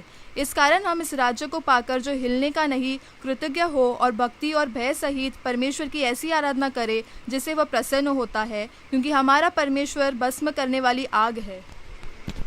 वाह! ना दोस्तों, आपने सुना, ये सारी वचन मैं इसलिए पढ़वाया ताकि कभी कभी हम पढ़ते पढ़ते इन पर ध्यान नहीं देते हैं। यहाँ पर चेतावनी है पौलुस की, कहता है वचन 12 में, कैसे चल रहे हो सावधान रहो, कैसी चाल चल रहे हो उसको ध्यान से देखो। कहीं एसाव के चक्कर, एसाव के वजह से, एसाव के उदाहरण रखता है। वो कहता है कि मसूर के दाल के लिए उसने परमेश्वर ने जो पद दिया था ना उसको बेच दिया, बोला नहीं चाहिए। तो ऐसे बहुत सारे, ये चेतावनी के रूप में आज भी मसीहों के लिए। तो वो कहता है कि परमेश्वर, आखिरी वचन क्या कहता है, वो भस्म करने वाली आग है। क्यों? और फिर वो ये भी कहता है वचन 18 में कि हम तो ऐसे नहीं हैं, जहां पृथ्वी पर का जो डेरा है वो नहीं है, ये तो यरूशलेम जो उतरेगा ना उसकी बात कर रहा है। हम वहां हैं, जीवते कलीसिया के पास में। तो इसका मतलब है हमको कितना सतर्क, कितना सावधान रहना है। जब हम ये 21वें अध्याय को सीख रहे तब ये सब चेतावनी के शब्द हैं, ये सब चेतावनी के शब्द हैं। यीशु कहता है वही आएगा, वही वारिस बनेगा जो जय पाएगा। मैं किसी को एंट्री नहीं दूंगा। यीशु कहता है मैं किसी को एंट्री नहीं दूंगा। अब आप सोच के देखिए, हम सब ऐसे खड़े रहेंगे यीशु के सामने। यीशु कहेगा जय पाया है, कलीसिया स्थापना करी है, चेला बनाया है, आत्माओं को जीता है, गांव गांव को बचाया है, मेरा काम किया है, तूने जय पाई है, तू वारिसदार। इसलिए तो लिखा है ना, मत्ती के 24-26 में लिखा है ना, वो कहता है, आई थिंक 25 में लिखा है, वो कहता है मैं प्यासा था तुमने पानी पिलाया, मैं भूखा था तुमने खाना खिलाया, मैं जेल में था तुम मिलने आया। ये सारी चीजें किसको कनेक्ट कर रहा है? आत्माओं को बचाने की बात हो रही है, ऐसे लोगों को वचन सुनाने की बात हो रही है। कनेक्शन देखिए आप, वो सब नहीं रख पा रहा हूं क्योंकि वक्त कम है ना। इसको देखिए दोस्तों, ये हो गया पौलुस की चेतावनी। प्रकाशित वाक्य 21:9। अब यहां से थोड़ा चेंज हो रहा है। क्या चेंज हो रहा है मैं बताता हूं। लिखा है कि फिर जिस 7 स्वर्गदूतों के पास 7 पिछली विपत्तियों से भरे हुए 7 कटोरे थे, उनमें से एक मेरे पास आया और मेरे साथ बातें करके कहा, इधर आ। ये शब्द देखिए जो मैंने लाल में रखा है, वो कहता है कि इधर आ, मैं तुझे दुल्हन अर्थात मेमने की पत्नी दिखाऊंगा, जिसको कहते हैं lamb wife, the wife of lamb, या lamb wife, the lamb's wife, ये भी बोल सकते हैं। लिखा है कि दुल्हन मतलब मेमने की पत्नी। यहां पे भी मेमना शब्द है। मेमना का मतलब है छुटकारा देने वाला, मेमने का मतलब है यीशु, जिसकी घोषणा यूहन्ना बपतिस्मा देने वाले ने करी है। तो इसका मतलब है कि स्वर्ग में भी यीशु का इंट्रोडक्शन, यीशु का परिचय कलीसिया के साथ में मेमने का ही है, जो बताता है कि पृथ्वी पे वो मानव को छुटकारा देने आया। तो सुसमाचार से ही कनेक्शन है इसका अभी भी। तो कलीसिया का कनेक्शन सुसमाचार से, सुसमाचार का कनेक्शन कलीसिया से, और नए यरूशलेम का भी कनेक्शन सुसमाचार से। तो वही जाएगा जो जय पाएगा। ये बात आपको समझ में आनी जरूरी है ना। जैसे ही उसने देखा कि मैं तुझे दुल्हन दिखाता हूं, मेमने की पत्नी दिखाता हूं ना, अगला देखिए, अब यहां से शुरू होता है लैम्ब्स वाइफ, यानी कि मेमने की पत्नी। ये आप लोग देख लीजिएगा ना। कहता है मेमने की पत्नी दिखाऊंगा। इसका क्या मतलब है मैं बता देता हूं। ये पत्नी कलीसिया है, जो स्वर्गदूत कलीसिया, जो स्वर्गदूत कलीसिया दिखा रहा है। मतलब जो स्वर्गदूत ने दिखाया वो कलीसिया है, यानी कि यीशु की कलीसिया, यीशु की पत्नी के रूप में बताया। अब आप सोच के देखिए, पत्नी कैसी होनी चाहिए? जैसा उसका पति है, जैसा पति है वैसा उसकी पत्नी होनी चाहिए। तो इसका मतलब है अगर पति पवित्र है तो कलीसिया पवित्र होनी चाहिए, अगर पति मिशन वाला है तो कलीसिया मिशन वाली होनी चाहिए, सीधा कनेक्शन। अगर पति आत्माओं को बचाता था 19:10 में लूका का, वो कहता है मनुष्य का पुत्र खोएवों को ढूंढने आया, तो इसका मतलब है कलीसिया को भी खोएवों को ढूंढना है। इसलिए तो लिखा है कि हे बहुत से दबे लोगों मेरे पास आओ। तब यीशु ने कहा था, आज कलीसिया ने बोला है कि मेरे पास आओ, मुंबई मेरे पास आओ, पूना मेरे पास आओ, नागपुर मेरे पास आओ, Gujarat, Punjab, south, north, east, west मेरे पास आओ। लेकिन कलीसिया तभी पत्नी है जब कलीसिया पति के रास्ते पे चले, सीधा कनेक्शन ना। इसको देखिए, यहां 3 बातें हैं दोस्तों। सबसे पहला बता देता हूं, ये कलीसिया कैसी है, ये कलीसिया कैसी है। दूसरा, ये कलीसिया में कौन कौन है। ये हमारा हमेशा का घर होगा।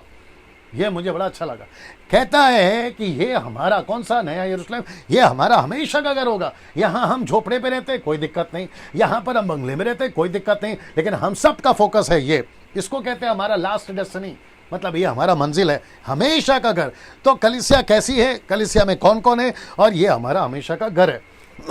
पद 10 से 27 तक में जी आपको पढ़ना है, पद 10 से 27 में जी। आइए सुनते हैं क्या लिखा है। ये 3 बातें क्लियर होगी और ये वचन आपको ध्यान से सुना, सलोमी पड़ेगी जी। The book of Revelation chapter 21 verse 10 to 27। तब वह मुझे आत्मा में एक बड़े और ऊंचे पहाड़ पर ले गया और पवित्र नगर यरूशलेम को स्वर्ग से परमेश्वर के पास से उतरते दिखाया।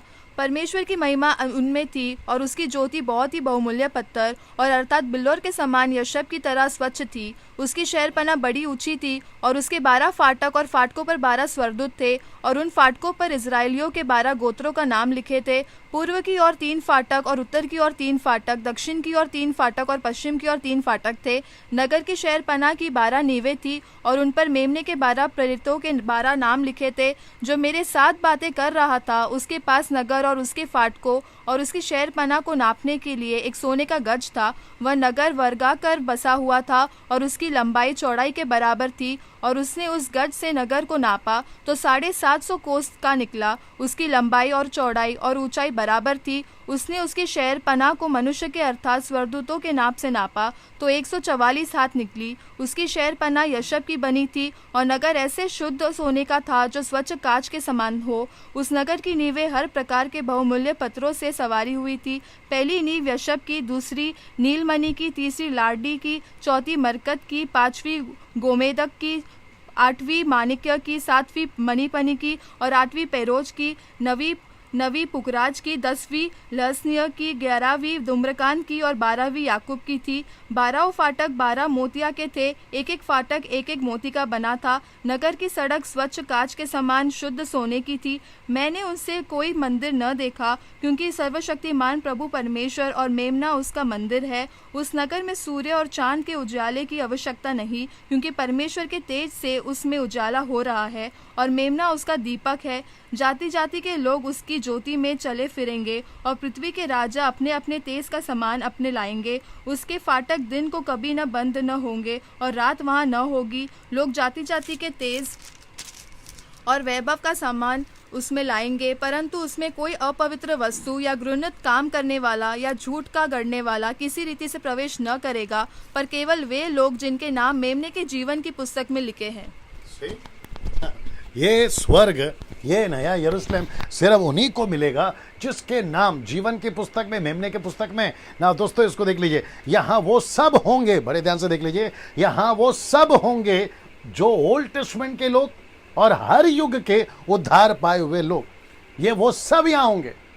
मैं वापस कहता हूं, ये सब वहां होंगे। तो इसका मतलब है प्रभु कहता है मुझ पर विश्वास करना काफी नहीं है, मेरे वचनों पर चलना जरूरी है, मेरे आज्ञाओं को पालन करना जरूरी है। तो इसका मतलब है ऐसा स्वर्ग जो मैंने 2 चित्र मुझे मिला आपको समझाने के लिए, मैं उससे समझा पाया। वहाँ की सड़कें सोने की, वहाँ की खिड़कियाँ सोने की, वहाँ के दीवार सोने डायमंड्स के, वहाँ हर चीज़ मूल्यवान है जो कि लिटरली सोने का ही होगा। मुझे उससे कोई परहेज नहीं है, या सिंबॉलिक है तो भी मुझे चलेगा, लेकिन ऐसा कुछ होगा जो कभी देखा नहीं गया। अब आप सोचिए, बड़े ध्यान से सुनिएगा, आपको ऐसा स्वर्ग पसंद है, ऐसा जगह पे जाना पसंद है, फिर यहाँ का लालच पसंद है, या यहाँ का टेम्पटेशन पसंद है, या यहाँ का पाप पसंद है, या यहाँ का दुनिया का चीज़ें पसंद है। मैं सेवकों से भी बात कर रहा हूँ, विश्वासियों से भी बात कर रहा हूँ। आपका फोकस ये होना चाहिए, जैसे अब्राहम ने कहा मैं तो ऐसे नगर की तरफ जा रहा हूँ। मूसा कहता है मेरी आंखें तो फल पाने की ओर लगी है, हम इसके पीछे चलें या संसार की चीज़ों के पीछे। इसलिए यीशु ने क्या कहा पता है, मत्ती का 6:21 में उसने कहा जहाँ तेरा धन है वहाँ तेरा मन है। हम दो स्वामी की सेवा नहीं कर सकते। मैं वापस कहता हूँ, आज जो मॉडर्न चर्च है ना, 21st सेंचुरी, अभी मेरे जीते जी जब तक मैं आंखों से देख रहा हूँ परिस्थिति तो बहुत भयंकर है। मुझे नहीं पता जब मेरे बच्चे बड़े हो जाएंगे और जब वो पास्टर बनेंगे तो मैं समझता हूँ कि उनके लिए तो बहुत टफ होने वाला, बहुत कठिन होने वाला, क्योंकि परिस्थिति भयंकर से भयंकर होने वाली है। ये आपको समझना जरूरी है। इसलिए अभी से मसीह मंथन वालों, अगर आप लोग सुन रहे हैं, यही वजह है कि डैनियल राज ने ये मसीह मंथन का जो ग्रुप मैंने स्टार्ट कराया है, जिसमें 1000 से भी ज़्यादा लोग जुड़ चुके हैं अभी तक, उन सबको मैं यही तैयारी करवा रहा हूँ कि सर हमको ऐसे युग में लोगों को लाना है, ऐसे युग में लोगों को जोड़ना है। और शैतान को अच्छे से पता है कि अगर इसका लालच इनको आ गया ये तो सच्चाई पे चलेंगे, लेकिन अगर इनको यहाँ का लालच हटाकर संसार का लालच दिया तो ये तो फिर भटक जाएंगे मसीह के वचन से और मेरी मनमानी पूरी हो जाएगी। उसको ये भी पता है। इसलिए तो लिखा है ना कि फाड़ने वाला जो शेर होता है ना, गरजने वाला शेर, तुमको कब फाड़ कर ऐसा वेट कर रहे हो। सो बहुत सावधान रहना है। मैं ये सब दिखाकर आपको क्या चेतावनी देना चाह रहा हूं, ऐसे नगर का भरोसा हमें रखना है, ऐसी चीजों पर हमें आशा रखना है, संसार की चीजों पे नहीं। अगर कोई लड़का लड़की अगर मुझे अभी देख रहा है या देख रही है, मैं उन सभी को कहना चाहता हूं कि तुम जो प्यार के चक्कर में, शरीर के चक्कर में, पाप के चक्कर में, क्या इसको खोना चाहोगे? जरा एक बार सोचिए। लालच में इसको खोना चाहोगे? पैसे के लालच में इसको खोना चाहोगे? पद के चक्कर में इसको खोना चाहोगे? अभी तक तुमने किसी को माफ नहीं किया, नफरत पाल के चल रहे हो, क्या उसके चलते तुम इसको खोना चाहोगे? ये सब सोच के देखिए दोस्तों, ये सब सोच के देखिए। जो फेसबुक और यूट्यूब पे मुझे सुन रहे हैं, मैं उन सभी को कहना चाहता हूं, एक बार सोच के देखिए क्या जीवन है, क्या स्वर्ग है, क्या जगह होगी जो यहां से लाखों करोड़ों गुना बेहतर होगी। कंपेयर भी नहीं कर सकते, ये बात तो अलग है, कंपेयर तक नहीं कर सकते जो आपको प्रभु देगा। इसलिए वापस कहता हूं कि ओल्ड टेस्टमेंट के लोग, हर युग के लोग यहां पर पाए जाएंगे। नाउ चैप्टर का अंत मुझे अच्छा लगा। कौन सा चैप्टर का? इस चैप्टर का अंत मुझे अच्छा लगा। ये 27 लिखा है, उसमें कोई अपवित्र वस्तु या घृणित काम करने वाला या झूठ का गढ़ने वाला किसी रीति से प्रवेश ना करेगा, पर केवल वो जिसके नाम जीवन के पुस्तक में लिखे। मैं चाहता हूं कि जब आप मुझे सुन रहे हैं, मैं आपको एक प्रश्न पूछ लूं, क्या यहां पे डंके की चोट पे बोल सकते हैं कि पास्टर डैनियल, जब मैं आपका प्रचार सुन रहा हूं, जब ये वचन को पढ़ रहा हूं, मुझे 100 नहीं 200% या 1000% का यकीन है मेरा नाम जीवन की पुस्तक में लिखा हुआ। क्या यहां से बोल सकते हो मेरे दोस्त? वो पास्टर आप जो देख रहे हो, मैं आपको पूछ रहा हूं, आप जो वर्शिपर मुझे देख रहे हो, मैं आपको पूछ रहा हूं, जो म्यूजिशियंस मुझे देख रहे हो, मैं आपको पूछ रहा हूं, क्या डंके की चोट पे यहां बोल सकते हैं कि मेरा नाम लिखा है? आप क्यों बोल सकते हैं? मैं वो भी बताता हूं, क्योंकि आप यीशु के मिशन को लेकर चल रहे हो, आप बोल सकते हो। आप चेला बना रहे हो, आप बोल सकते हो। आप उसकी आज्ञाओं का पालन कर रहे हो, आप बोल सकते हो। इसलिए तो यीशु ने कहा ना, अब तक तुमने मेरे पिता से कुछ नहीं मांगा, मांगो ताकि तुम्हारा आनंद पूरा हो जाए। लेकिन कब? उसका कॉन्टेक्स्ट क्या है? मेरे वचन को मानो, मेरी आज्ञाओं का पालन करो, मेरे लिए फल लेकर आओ, तब। सो कनेक्शन है दोस्तों। मैं वापस कहता हूं, फिर से चैलेंज देता हूं, क्या यकीन से अभी आप बोल सकते हैं? अगर नहीं बोल सकते 10 साल की मिनिस्ट्री के बावजूद भी, अगर नहीं बोल सकते 15 साल की मिनिस्ट्री के बावजूद भी, अगर नहीं बोल सकते कि जग जाहिर है तुम्हारा नाम, तुम फेमस हो नेशनली और इंटरनेशनली, गॉस्पेल सिंगर बोलते हो, प्रीचर बोलते हो, अगर ये नहीं बोल सकते तो फिर क्या फायदा यार? तो फिर क्या फायदा? सोचिए आप। मैं वापस कहता हूं, आपका गॉस्पेल सॉन्ग, आपका एल्बम, आपका पुलपिट, आपका इंटरनेशनल स्टेटस, आपका फेम एंड नेम आपको यहां नहीं पहुंचाएगा। आपके काम, मैं अभी कनेक्ट करूंगा, आपके काम 22वां अध्याय उसी पर कनेक्टेड है। आपके काम, यीशु में किए हुए काम आपको यहां पर पहुंचाएंगे। इसलिए यीशु ने कहा लूका की किताब 10वां अध्याय में, उसने कहा कि आत्मा तुम्हारे वश में खुश नहीं होना, लेकिन तुम्हारे नाम जीवन की पुस्तक में, इसलिए खुश होना। सीधा कनेक्शन ना। इसको देखिए, अब यहां 2 तरह के लोगों को वार्निंग है इसी आयत में, वो बता देता हूं। एक है विश्वासियों को। कौन सा वार्निंग इसका? ये वचन के मुताबिक यहां 2 लोगों को वार्निंग है। ये देख लीजिए वार्निंग, ठीक है ना जी। एक है विश्वासी को और दूसरा है अविश्वासी को। विश्वासी को क्यों? विश्वासियों को क्यों? लिखता है check the doctrines, check your life. आपका डॉक्ट्रिन चेक करिए सर, आप कौन से डॉक्ट्रिन पे चल रहे हैं।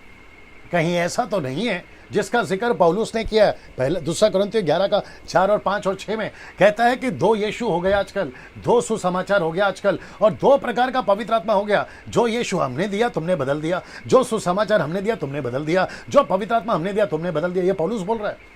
तो इसका मतलब है अपनी डॉक्ट्रिन चेक करिए, साथ ही साथ ये भी चेक करो कि तुम कौन से चर्च में जा रहे हो, तुम कैसा प्रचार सुन रहे हो, तुम कौन सी खाना खा रहे हो आत्मिक, ये चेक करो, ये चेक करो। और साथ ही साथ खुद के जीवन को चेक करो, आपके मोबाइल फोन को चेक करो, आपके जीवन के जो बातें उसको चेक करो, आपकी सोच को चेक करो, आपकी आंखों को चेक करो कि जब तुम किसी को देखते हो तो कैसे देखते हो। मैंने बीच में बोला था गर्दन के नीचे किसी लड़की या किसी और को नहीं देखना, ये जीवन को चेक करिए। ये सब चीजें आपको जांचनी है। विश्वासियों की बात कर रहा हूं। अब बात करते हैं अविश्वासियों को क्या जांचना है। जितनी जल्दी हो सके अपना जीवन यीशु को दे दो। हाँ, जितनी जल्दी हो सके अपना जीवन यीशु को दे दो। उसका नाम क्या है? सुशांत राजपूत। क्या है नाम, क्या है? सुशांत सिंह राजपूत। अभी 2 दिन पहले उसने आत्महत्या करी या उसका मर्डर हुआ, ये तो इन्वेस्टिगेशन या कि जांच पड़ताल का चर्चा है।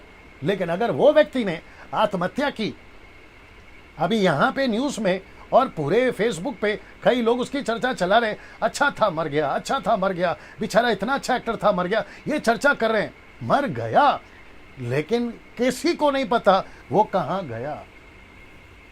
क्या ये कोई चर्चा कर रहा है कि वो कहां गया? सबने चर्चा करी कि जवानी में कितना अच्छा था, सबने चर्चा करी कि उसने फिल्म कितनी अच्छी निकाली। न्यूज में तो यही बता रहे हैं कि सब लोग चर्चा कर रहे हैं कि आदमी कितना स्मार्ट था, वो सक्सेस पे था, कामयाबी पे था, लेकिन ये कोई नहीं बात कर रहा वो गया कहां। लेकिन सिर्फ बाइबल बताती है कि वो कहां गया। यह आपको समझना है मेरे दोस्तों।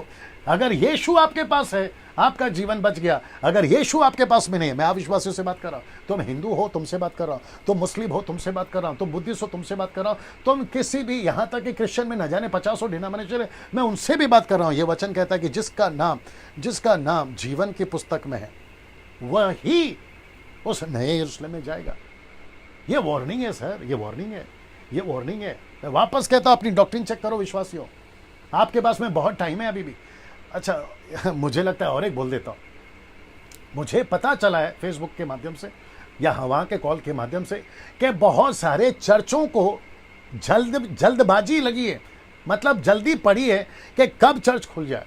उसको सैनिटाइज करवा रहे हैं, चर्च को साफ सफाई करवा रहे हैं, सोशल डिस्टेंसिंग का जो फॉर्मूला मोदी साहब ने बताया उसको भी लेके चल रहे हैं। कुछ लोगों ने तो चर्च ऑन द व्हील, अभी देखा था मैंने, कुछ लोगों ने चर्च को जो है व्हील पे घोषित कर दिया। मतलब गाड़ी में बैठो, गाड़ी से नीचे मत उतरो, गाड़ी के अंदर ही रहो और पास्टर पुलपिट पे रहेगा। ऐसी जल्दबाजी क्यों, मुझे नहीं समझ में आ रहा। मतलब कहीं तुम ये तो नहीं बोलना चाह रहे हो कि जो विश्वासी आपके चर्च के मेंबर हैं वो इतने कच्चे और इतने नाजुक हैं, वो इतने कच्चे और इतने नाजुक हैं कि अगर आपका प्रचार नहीं मिला तो वो डगमगा जाएंगे। क्या कर रहे हो भाई? मतलब 3 महीना अगर आपका चर्च जब ओपन नहीं था तो उनको किसने संभाला? अभी बीच में एक विचित्र प्राणी, नाम तो खैर मैं लेता नहीं हूं, वो प्रचार कर रहा था अपने चर्च में, साउथ से आगे आप समझदार हैं, वो कह रहा था कि आपस में मिले रहना कितनी अच्छी बात है। तो मतलब जो 3 महीना वो तुमसे नहीं मिला तो फिर वो किससे मिल रहा था? मतलब चर्च में आकर ही मिलना होता है। मैं चर्च के खिलाफ नहीं हूं, ये बात तो तय है। मैं मीटिंग के खिलाफ नहीं हूं, ये बात भी तय है। मैं किसी के खिलाफ नहीं हूं, ये बात भी तय है। लेकिन जो सिस्टम तुम चला रहे हो ना, मैं उसके खिलाफ हूं। यह आपको समझना बहुत जरूरी है। आप क्या खिला रहे हो, क्या सिखा रहे हो? चर्च के लोगों को, भाई बहनों को ऐसा लगता है कि गले पे पट्टा बांध के संडे टू संडे आना है। मेरी खुद की भी चर्च है यार, मैं भी चर्च का पास्टर हूं, लेकिन ऐसा नहीं सिखाया हूं कि चर्च में आने पर ही तुम टिके रहोगे। आपका व्यक्तिगत जीवन, आपका व्यक्तिगत, अभी पढ़ा ना, स्वर्ग में मंदिर नहीं है। Can you believe this? आपने पढ़ा भी, स्वर्ग में मंदिर नहीं है। जैसे मूसा का मंदिर था, जैसे आज मंदिर है ना, स्वर्ग में मंदिर नहीं है। पूछा गया क्यों? हम खुद ही मंदिर है यार, हम यीशु के मंदिर हैं। नहीं पढ़ते 1 कुरिन्थियों 3:16 में, हम खुद उसके मंदिर हैं। तो परमेश्वर कहता है कि मैं भी तुम्हारे साथ, तुम मेरे साथ में, फिर मंदिर की क्या जरूरत है? उस संदूक की, उस आर्क की क्या जरूरत है जो कि परमानेंट नहीं था, टेम्पररी था, जिसका जिक्र पौलुस कर चुका है इब्रानियों किताब में। तो हम हैं उसके असली मंदिर। जब हम वहां खुद हैं तो फिर परमेश्वर कहता है मुझे मंदिर की क्या जरूरत है? अब यहां पे आप संडे मिलो, लेकिन कम से कम जरा सेटल होने दो। ये कोरोना वायरस का चक्कर खत्म। तुम क्यों पब्लिक को मार रहे हो? और बेचारी पब्लिक तो भोली भाली है, पास्टर का बात सुन के चल पड़ती है कि पास्टर ने कहा आना पड़ेगा, नहीं तो फिर उनको मैयत के लिए जगह नहीं मिलेगी, बेटी और बेटा का शादी नहीं हो पाएगा। उसके चलते ये लोग जो है जले जा रहे हैं। आप सोच के देखिए किस तरीके की मसीहत की दुनिया में आज हम लोग जी रहे। गुस्सा आ रहा होगा, आने दो, मैं तो नहीं बदलूंगा, क्योंकि पौलुस के पतरस की तरह वचन का प्रचार ऐसे करो मानो परमेश्वर का वचन है। अगर आपको गुस्सा आ रहा है तो फिर तुम उसी पार्टी के हो। अगर आपको गुस्सा आ रहा है तो आप उसी पार्टी के हो जो गलतियां कर रहे हैं। अगर आपको गुस्सा नहीं आ रहा है, आप सुधरना चाहते हो तो अच्छी बात है। मैं किसी के लिए दोस्त हूं, किसी के लिए बड़ा भाई, किसी के लिए छोटा भाई, या फिर रास्ते में पुकारने वाला जॉन द बैप्टिस्ट की तरह एक आवाज हूं, खोजा के लिए फिलिप हूं।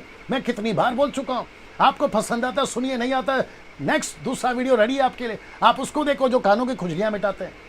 ये बातें क्यों कर रहा हूं? क्योंकि टॉपिक है प्रकाशित वाक्य का, जहां पर मैं कॉम्प्रोमाइज नहीं कर सकता। ये आपको समझना बहुत जरूरी है। अब बात करते हैं, क्योंकि वक्त को भी ध्यान रखना है, अब बात करते हैं प्रकाशित वाक्य 22वें अध्याय की।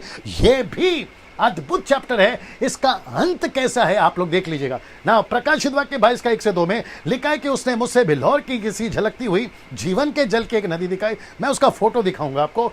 जो जीवन के जल की एक नदी दिखाई, जो परमेश्वर और मेमनों के सिंहासन से निकलकर उस नगर की सड़क के बीचों बीच बहती थी, और नदी के इस पार और उस पार जीवन का पेड़ था। उसमें 12 प्रकार के फल लगते थे, और वह हर महीने फलता था, और उस पेड़ के पत्तों से जाति जाति के लोग चंगे होते थे।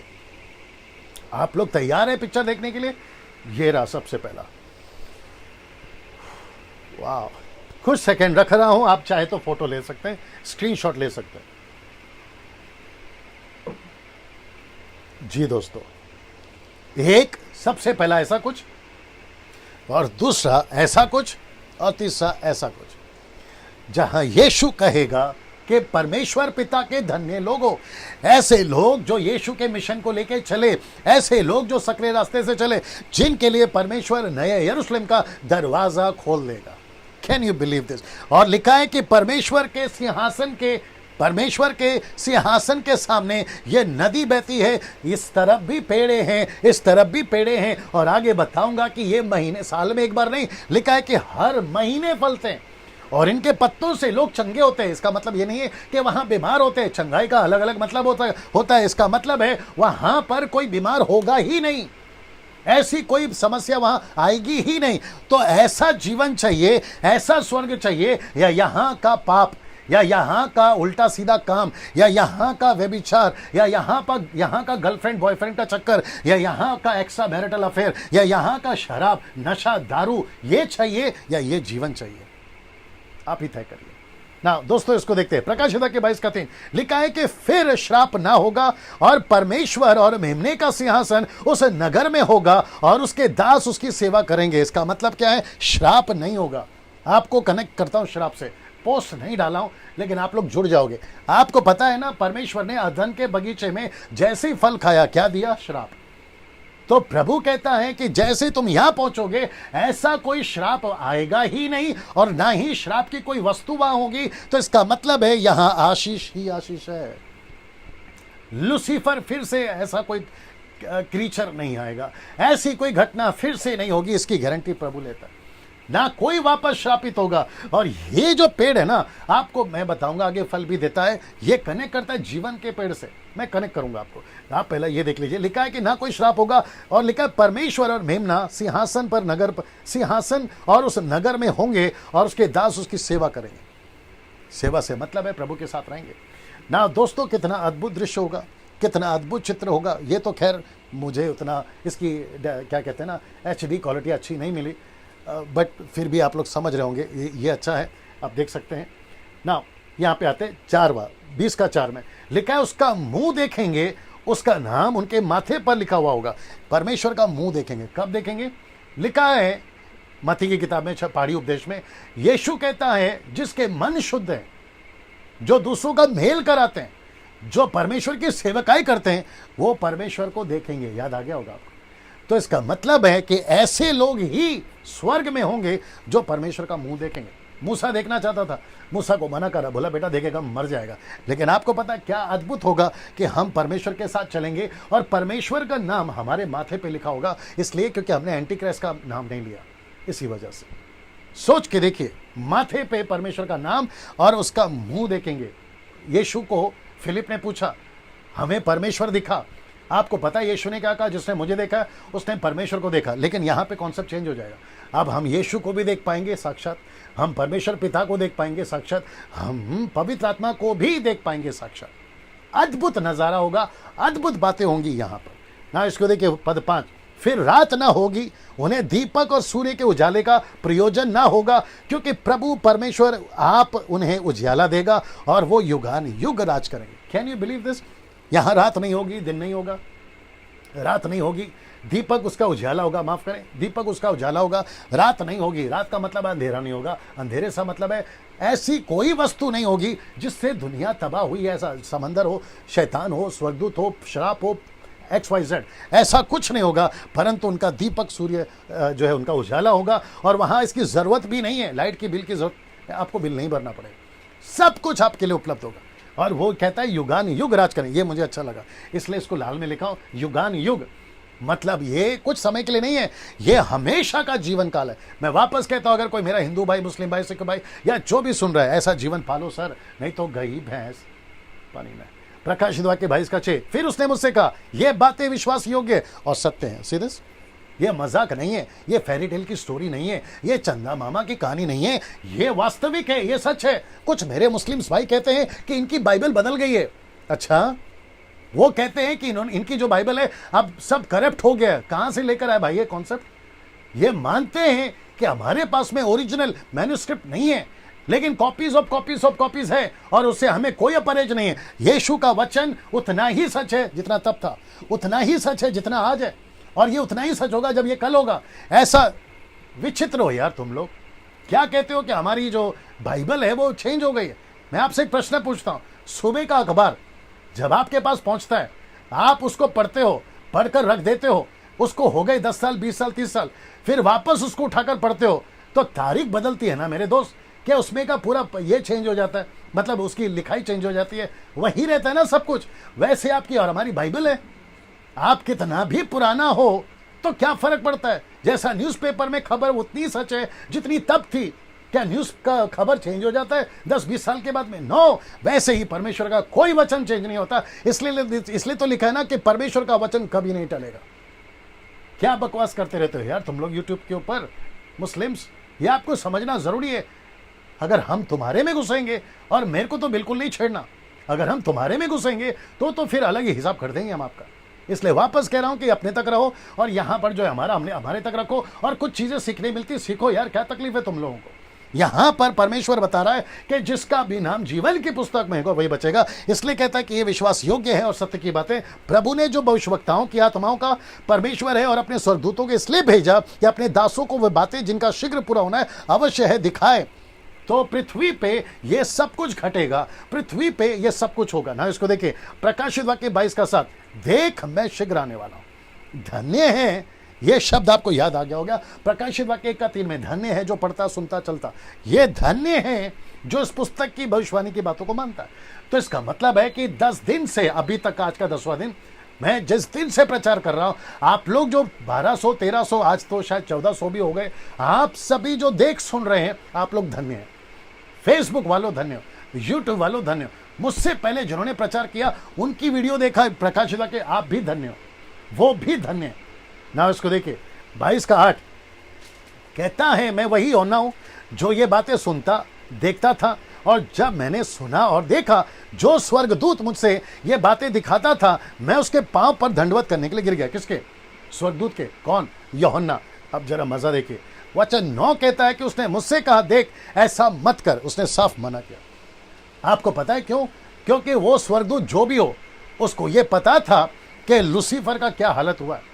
उसको ये पता था कि महिमा सिर्फ प्रभु की है। उसको ये पता था कि अधिकार सिर्फ प्रभु का है। पैर छूने का अधिकार, दंडवत करना, प्रोस्कुनियो ग्रीक वर्ड, मतलब मुंह के बल गिरना, उसकी आराधना करना, इसका हक सिर्फ परमेश्वर का है। ऐसा मत कर, क्योंकि मैं तेरा और तेरे भाई भविष्यवक्ताओं का और इस पुस्तक की बातों को मानने वाले का संगी दास हूं।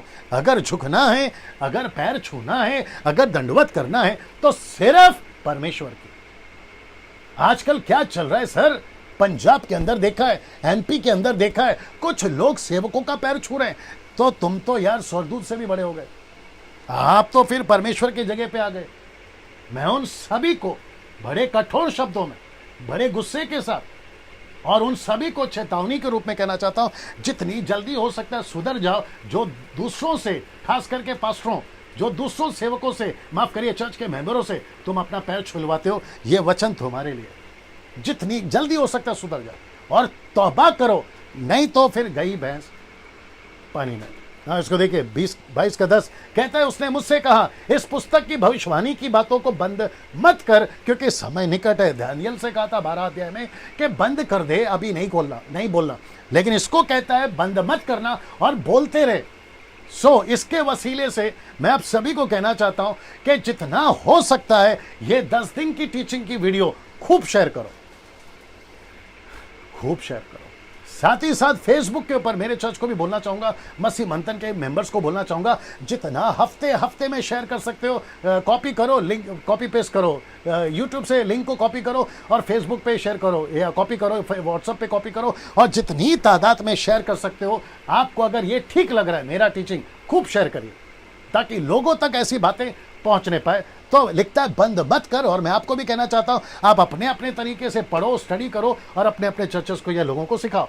वचन 11 लिखा है कि जो अन्याय करता है वो अन्याय ही करता रहे। अन्याय का मतलब है अनराइचियसनेस, अधर्मता, वो अधर्म का काम करता रहे।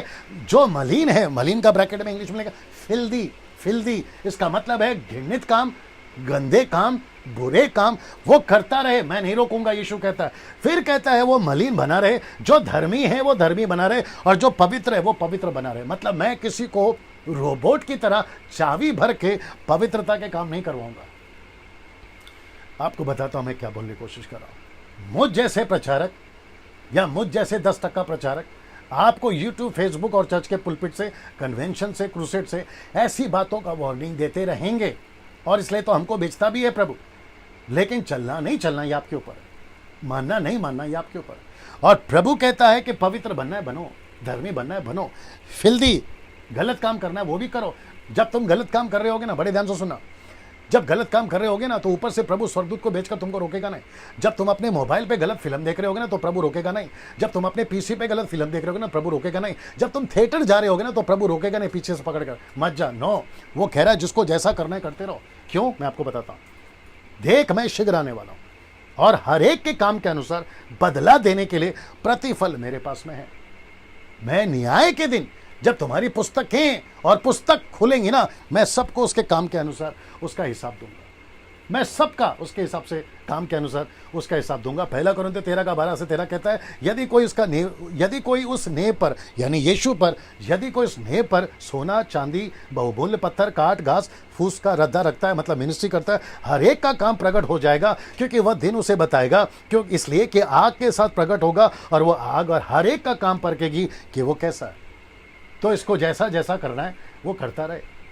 ये वार्निंग है यीशु का आखिरी किताब में ना। दोस्तों ये बता दिया हूं, अब इसको देखिए, वक्त को भी ध्यान रखूंगा।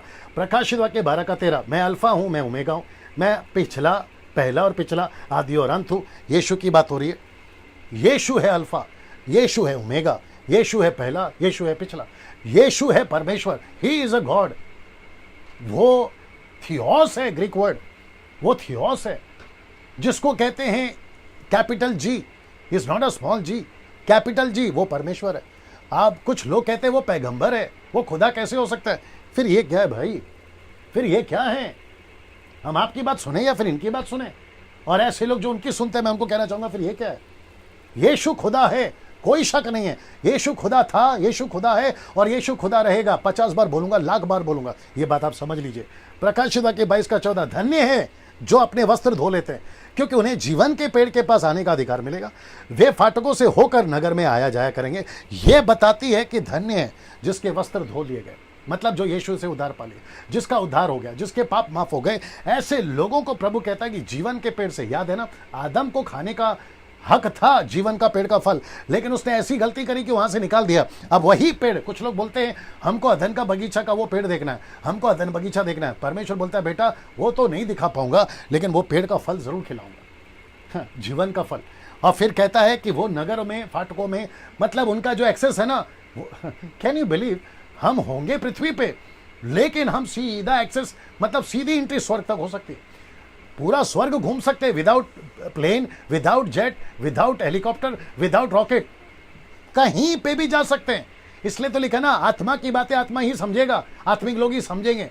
सोच के देखिए क्या नजारा होगा, सोच के देखिए क्या जीवन होगा। उस जीवन को छोड़कर आप संसार की बातों में क्यों फंस रहे हो, मैं उन लोगों से भी बात करूंगा ना। ये देखिए, जहां चाहे जब चाहे वे आ जा सकते हैं। प्रकाशित वाक्य 22 का 15। हाँ, ये डेंजर है सर। वहां सब ठीक है, ये डेंजर है सर। कहता है कि कुत्ते और टोने और वे विचार, हत्यारे, मूर्ति पूजक और हर एक झूठ का चाहने वाला और गढ़ने वाला बाहर रहेगा। किसके बाहर रहेगा? इसके बाहर रहेगा, इसके बाहर रहेगा। कौन है ये कुत्ते? आपको याद आ गया होगा यीशु मसीह ने क्या कहा था कि कुत्तों और सूअर के आगे मोती मत फेंको, याद आ गया होगा। और इसको पौलुस भी कहता है, अगर मैं गलत नहीं, फिलिप किताब 2:1 में वो कहता है कि कुत्तों से सावधान रहो। ये कुत्ते कौन है पता है? विश्वासी होकर भी हरकतें कुत्तों वाली है। इसके ऊपर फिर कभी वीडियो बनाऊंगा। विश्वासी होकर भी कुत्तों वाली हरकत है, विश्वासी होकर भी जादू टोना करते हैं, विश्वासी होकर वे विचार करते हैं, हत्यारे हैं, मूर्ति पूजक हैं, झूठ को चाहते हैं, झूठ को चाहते भी हैं, झूठ को गढ़ते भी हैं। ये सब है सर। मैं वापस कहूंगा, झूठ का कनेक्शन मैं फिल्म से कर रहा हूं, बॉलीवुड, हॉलीवुड, टॉलीवुड, जहां पे नाटक करते हैं, झूठ बनाते हैं। अभी बीच में जो घटना घटी, 2 दिन पहले किसी का डेथ हो गया, आत्महत्या कर लिया, उसका तो इन्वेस्टिगेशन चल रहा है, वो बात अलग है ना। मेरा प्रश्न है, कहते हैं कि पिक्चर हमें सुधारती है। एक बार पिक्चर देखने से क्या होता है? वहां की स्टोरी हमें सुधारती है। जब अगर पिक्चर तुमको सुधारती है तो जो मर गया उसको क्यों नहीं सुधारा? उसकी पहली फिल्म तो यही थी ना कि आत्महत्या नहीं करना, वो खुद ही कर बैठा, तो पिक्चर ने क्यों नहीं सुधारा? तो ये सब बकवास है। झूठ पे बच चलो, झूठ को मत गाड़ो, झूठ के पर भरोसा मत करो, नहीं तो गई भैंस पानी में। मैं वापस कह रहा हूं, सावधान हो जाओ। ये सारी चीजों को परमेश्वर कहता है कि कुत्तों से, टोनों से, व्यभिचार से ऐसे लोगों को मैं बाहर रखूंगा। उनको देखना तो दूर, उनको एंट्री तक नहीं है सर। आप ये सोच के देखिए ना। प्रकाशित वाक्य 22 का 16, मैं समाप्ति पर आ रहा हूं। मुझ यीशु ने, लिखा है कि मुझ यीशु ने, ये स्टेटमेंट यीशु के, मुझ यीशु ने अपने स्वर्गदूत को इसलिए भेजा कि तुम्हारे आगे कलीसियाओं के विषय में इन बातों की गवाही दे। मैं दाऊद का मूल और वंश, भोर का चमकता हुआ तारा। मतलब यीशु ने प्रकाशित वाक्य प्रकाशित वाक्य की बातें जो 10 दिन से सिखा रहा हूं, किसको दी है? कलीसिया को। मैं किसको दे रहा हूं? आपको। आप कौन है? उसकी कलीसिया। नाउ अब ये पूरे 10 दिन में अब इसमें होंगे कुछ उल्टे सीधे लोग। अब आपको कुछ बातें खटकी होगी, आप उसके ऊपर अलग से वीडियो बनाओगे तो बनाओ भाई, क्योंकि आपको तो मैं सीधा स्वर्ग में मिलूंगा, वहां पर करूंगा आपका हिसाब किताब। तो यीशु कहता है कि डैनियल जैसा है वैसा ही देना। अगला वचन देखिए, और पवित्र आत्मा और दुल्हन यानी चर्च, लिखता है आत्मा, ये पवित्र आत्मा है। माता यरूशलेम वालों, ये पवित्र आत्मा है, तुम्हारी मां नहीं है, गड़बड़ मत कर देना। लिखा है कि पवित्र आत्मा यानी पवित्र आत्मा, आत्मा पवित्र आत्मा, दुल्हन यानी चर्च, दोनों कहती है आ, और सुनने वाले भी कहे कि आ, यानी आप और हम कह रहे आ। जो प्यासा हो वह आए, और जो कोई चाहे वह जीवन का जल पिए। इसलिए वापस कह रहा हूं मेरे सभी लोगों से जो यीशु को फॉलोवर नहीं है, आइए और ये जीवन को पाइए। अब इसको देखो, वचन 18-19 लिखा है, मैं हर एक को जो इस पुस्तक की भविष्यवाणी की बातें सुनता है गवाही देता हूं। यदि कोई मनुष्य इन बातों में कुछ बढ़ाए, जो परमेश्वर इन विपत्तियों को जो इसमें पुस्तक में लिखी है उस पर बढ़ाएगा। यदि कोई इस भविष्यवाणी की पुस्तक की बातों में से कुछ निकाल दे या फिर कॉम्प्रोमाइज करके प्रचार करे, तो परमेश्वर जीवन के पेड़ और नगर में से जिसकी चर्चा इस पुस्तक में की है उसका भाग निकाल देगा। तो ना तो कुछ बड़ा चढ़ा के बोल रहा है, ना तो कुछ घटा के बोल रहा है। तो डैनियल राज ने 10 दिन में आपको हूबहू जैसा लिखा है कॉन्टेक्स्ट में प्रचार किया है। आपको गुस्सा आ रहा है, उसको डब्बे में डालो। आपको पसंद नहीं है, उसको डब्बे में डालो। लेकिन जो है वो आपके बीच में रखा हूं सर। अब आपकी मर्जी, आप इसको कैसा लेना चाहते। ये रहा 20 और 21, जो इन बातों की गवाही देता है वो ये कहता है कि लिखा है हाँ शीघ्र, लिखा है हाँ शीघ्र आने वाला हूं, आमीन। हे प्रभु यीशु आ, और प्रभु यीशु का अनुग्रह पवित्र लोगों के साथ में रहे, आमीन। ना दोस्तों, मैं यहां पर बताने से पहले मैं आपको फिर वापस से बता देता हूं कि जैसा लिखा है मैंने वैसा ही प्रचार किया, जैसी बातें हैं मैंने वैसा रखा है। अब आपको कैसा लेना है ये आपके ऊपर है। अब ये रहा जो सरप्राइज, या जो आपके लिए आप जैसा समझे। अब क्योंकि कम से कम ये पुस्तक जिसको कहते हैं प्रकाशित वाक्य 1 से 22 अध्याय हैं, मैं 10 दिन बाद किया हूं। आपके मन में बहुत सारे प्रश्न उठे होंगे, तो आप सभी के लिए एक अच्छी चीज है कि प्रकाशित वाक्य की इस पुस्तक से संबंधित प्रश्नों का उत्तर, अगर आपके पास में प्रश्न है तो इसका उत्तर मैं इसी महीने के 18 और 19 तारीख को, जून 18-19 को रात को 9 से लेकर 10 बजे तक 1 घंटा मैं आप सभी के लिए उपलब्ध रहूंगा। इस नंबर पर आप मुझसे सवाल कर सकते हैं। जी, इस नंबर पर, नंबर क्या है 9982335777, ये नंबर पर। और मैंने एक ही नंबर रखा है, वो इसलिए क्योंकि एक टाइम पे मैं एक ही कॉल अटेंड करूंगा और एक टाइम पे मैं एक ही व्यक्ति से बात करूंगा। तो जब कॉल आ रहा होगा तो आपको कीप ट्राइंग करते रहना, मतलब लगाते रहना। अगर वो उठ जाता है, प्रेज गॉड, क्योंकि एट अ टाइम हम एक व्यक्ति को हैंडल करेंगे और उसका जवाब। और याद रखो, जो सिखाया है इसी पुस्तक से आपको प्रश्न पूछना है, इसी पुस्तक से। सो ऐसा कोई प्रश्न अगर आपके पास में है, आपके पास में कम से कम यहां से 2 दिन है, अभी यहां से 2 दिन है ना जी, आपके पास में 2 दिन है। आप अपने पेपर पे लिख लीजिए और याद रखो, ऐसा कोई सवाल नहीं करना जिससे कोई कनेक्शन ही नहीं है। कि पड़ोस के भैंस ने बच्चा क्यों दिया, मेरे से नहीं पूछना। उसके साथ में ऐसा क्यों है, मुझसे नहीं पूछना। पड़ोस के भैंस ने बच्चा क्यों दिया, भैंस को पूछे, मुझे पूछेंगे आप क्या करोगे, ऐसा कोई प्रश्न नहीं पूछना। आपको सिर्फ बाइबल से पूछना है, जो कि ये पुस्तक से, इसी स्टडी से पूछना है। और याद रखो, आपका प्रश्न वाजिब होना चाहिए, सीखने लायक होना चाहिए, दूसरों को सिखाने लायक। अगर गड़बड़ रहा, मैं ऑन द स्पॉट कट कर दूंगा। और साथ ही साथ अगर कोई अनवांटेड कॉल आता है तो फिर आपका हिसाब किया जाएगा, उसका भी ध्यान रखिएगा, ठीक है ना। सो 18 तारीख और 19 तारीख को रात को 9 बजे से 10 बजे तक मैं आप सबके लिए उपलब्ध हूं। इस नंबर पर आप कॉल कर सकते हैं, सवाल पूछ सकते हैं, मैं उसका जवाब दूंगा। जिसको भी कॉल करना, छूट है, कॉल करिए। चलिए दोस्तों, यहां समाप्त कर रहा हूं। मुझे बेहद खुशी हुई कि आज मैं समाप्त कर सका। अद्भुत रीति से प्रभु ने आपको ब्लेस किया, मैं जानता हूं। मुझे खुद ब्लेस किया है इस पुस्तक ने। मैं पहले सिखाता था 2004, 2005, 2006 में, लेकिन बीच में अभी मैं उसके बाद आया हूं। सो आप आशीषित हुए, मैं जानता हूं। अपना फीडबैक दीजिए इस नंबर पे, जैसा ठीक है। व्हाट्सअप नहीं चलता है नंबर पे, व्हाट्सअप नहीं है नंबर पे, व्हाट्सअप नहीं करना। टेक्स्ट मैसेज कर सकते हैं, कॉल कर सकते हैं, ठीक है ना। मैं उठाऊंगा, जैसे उपलब्ध रहूंगा उठाऊंगा, लेकिन ये 2 दिन तो पक्का उठाऊंगा, 9 और 10 से। सो प्रभु आपको आशीष दे। आपने आशीष पाया है, मैं ऐसा विश्वास करता हूं।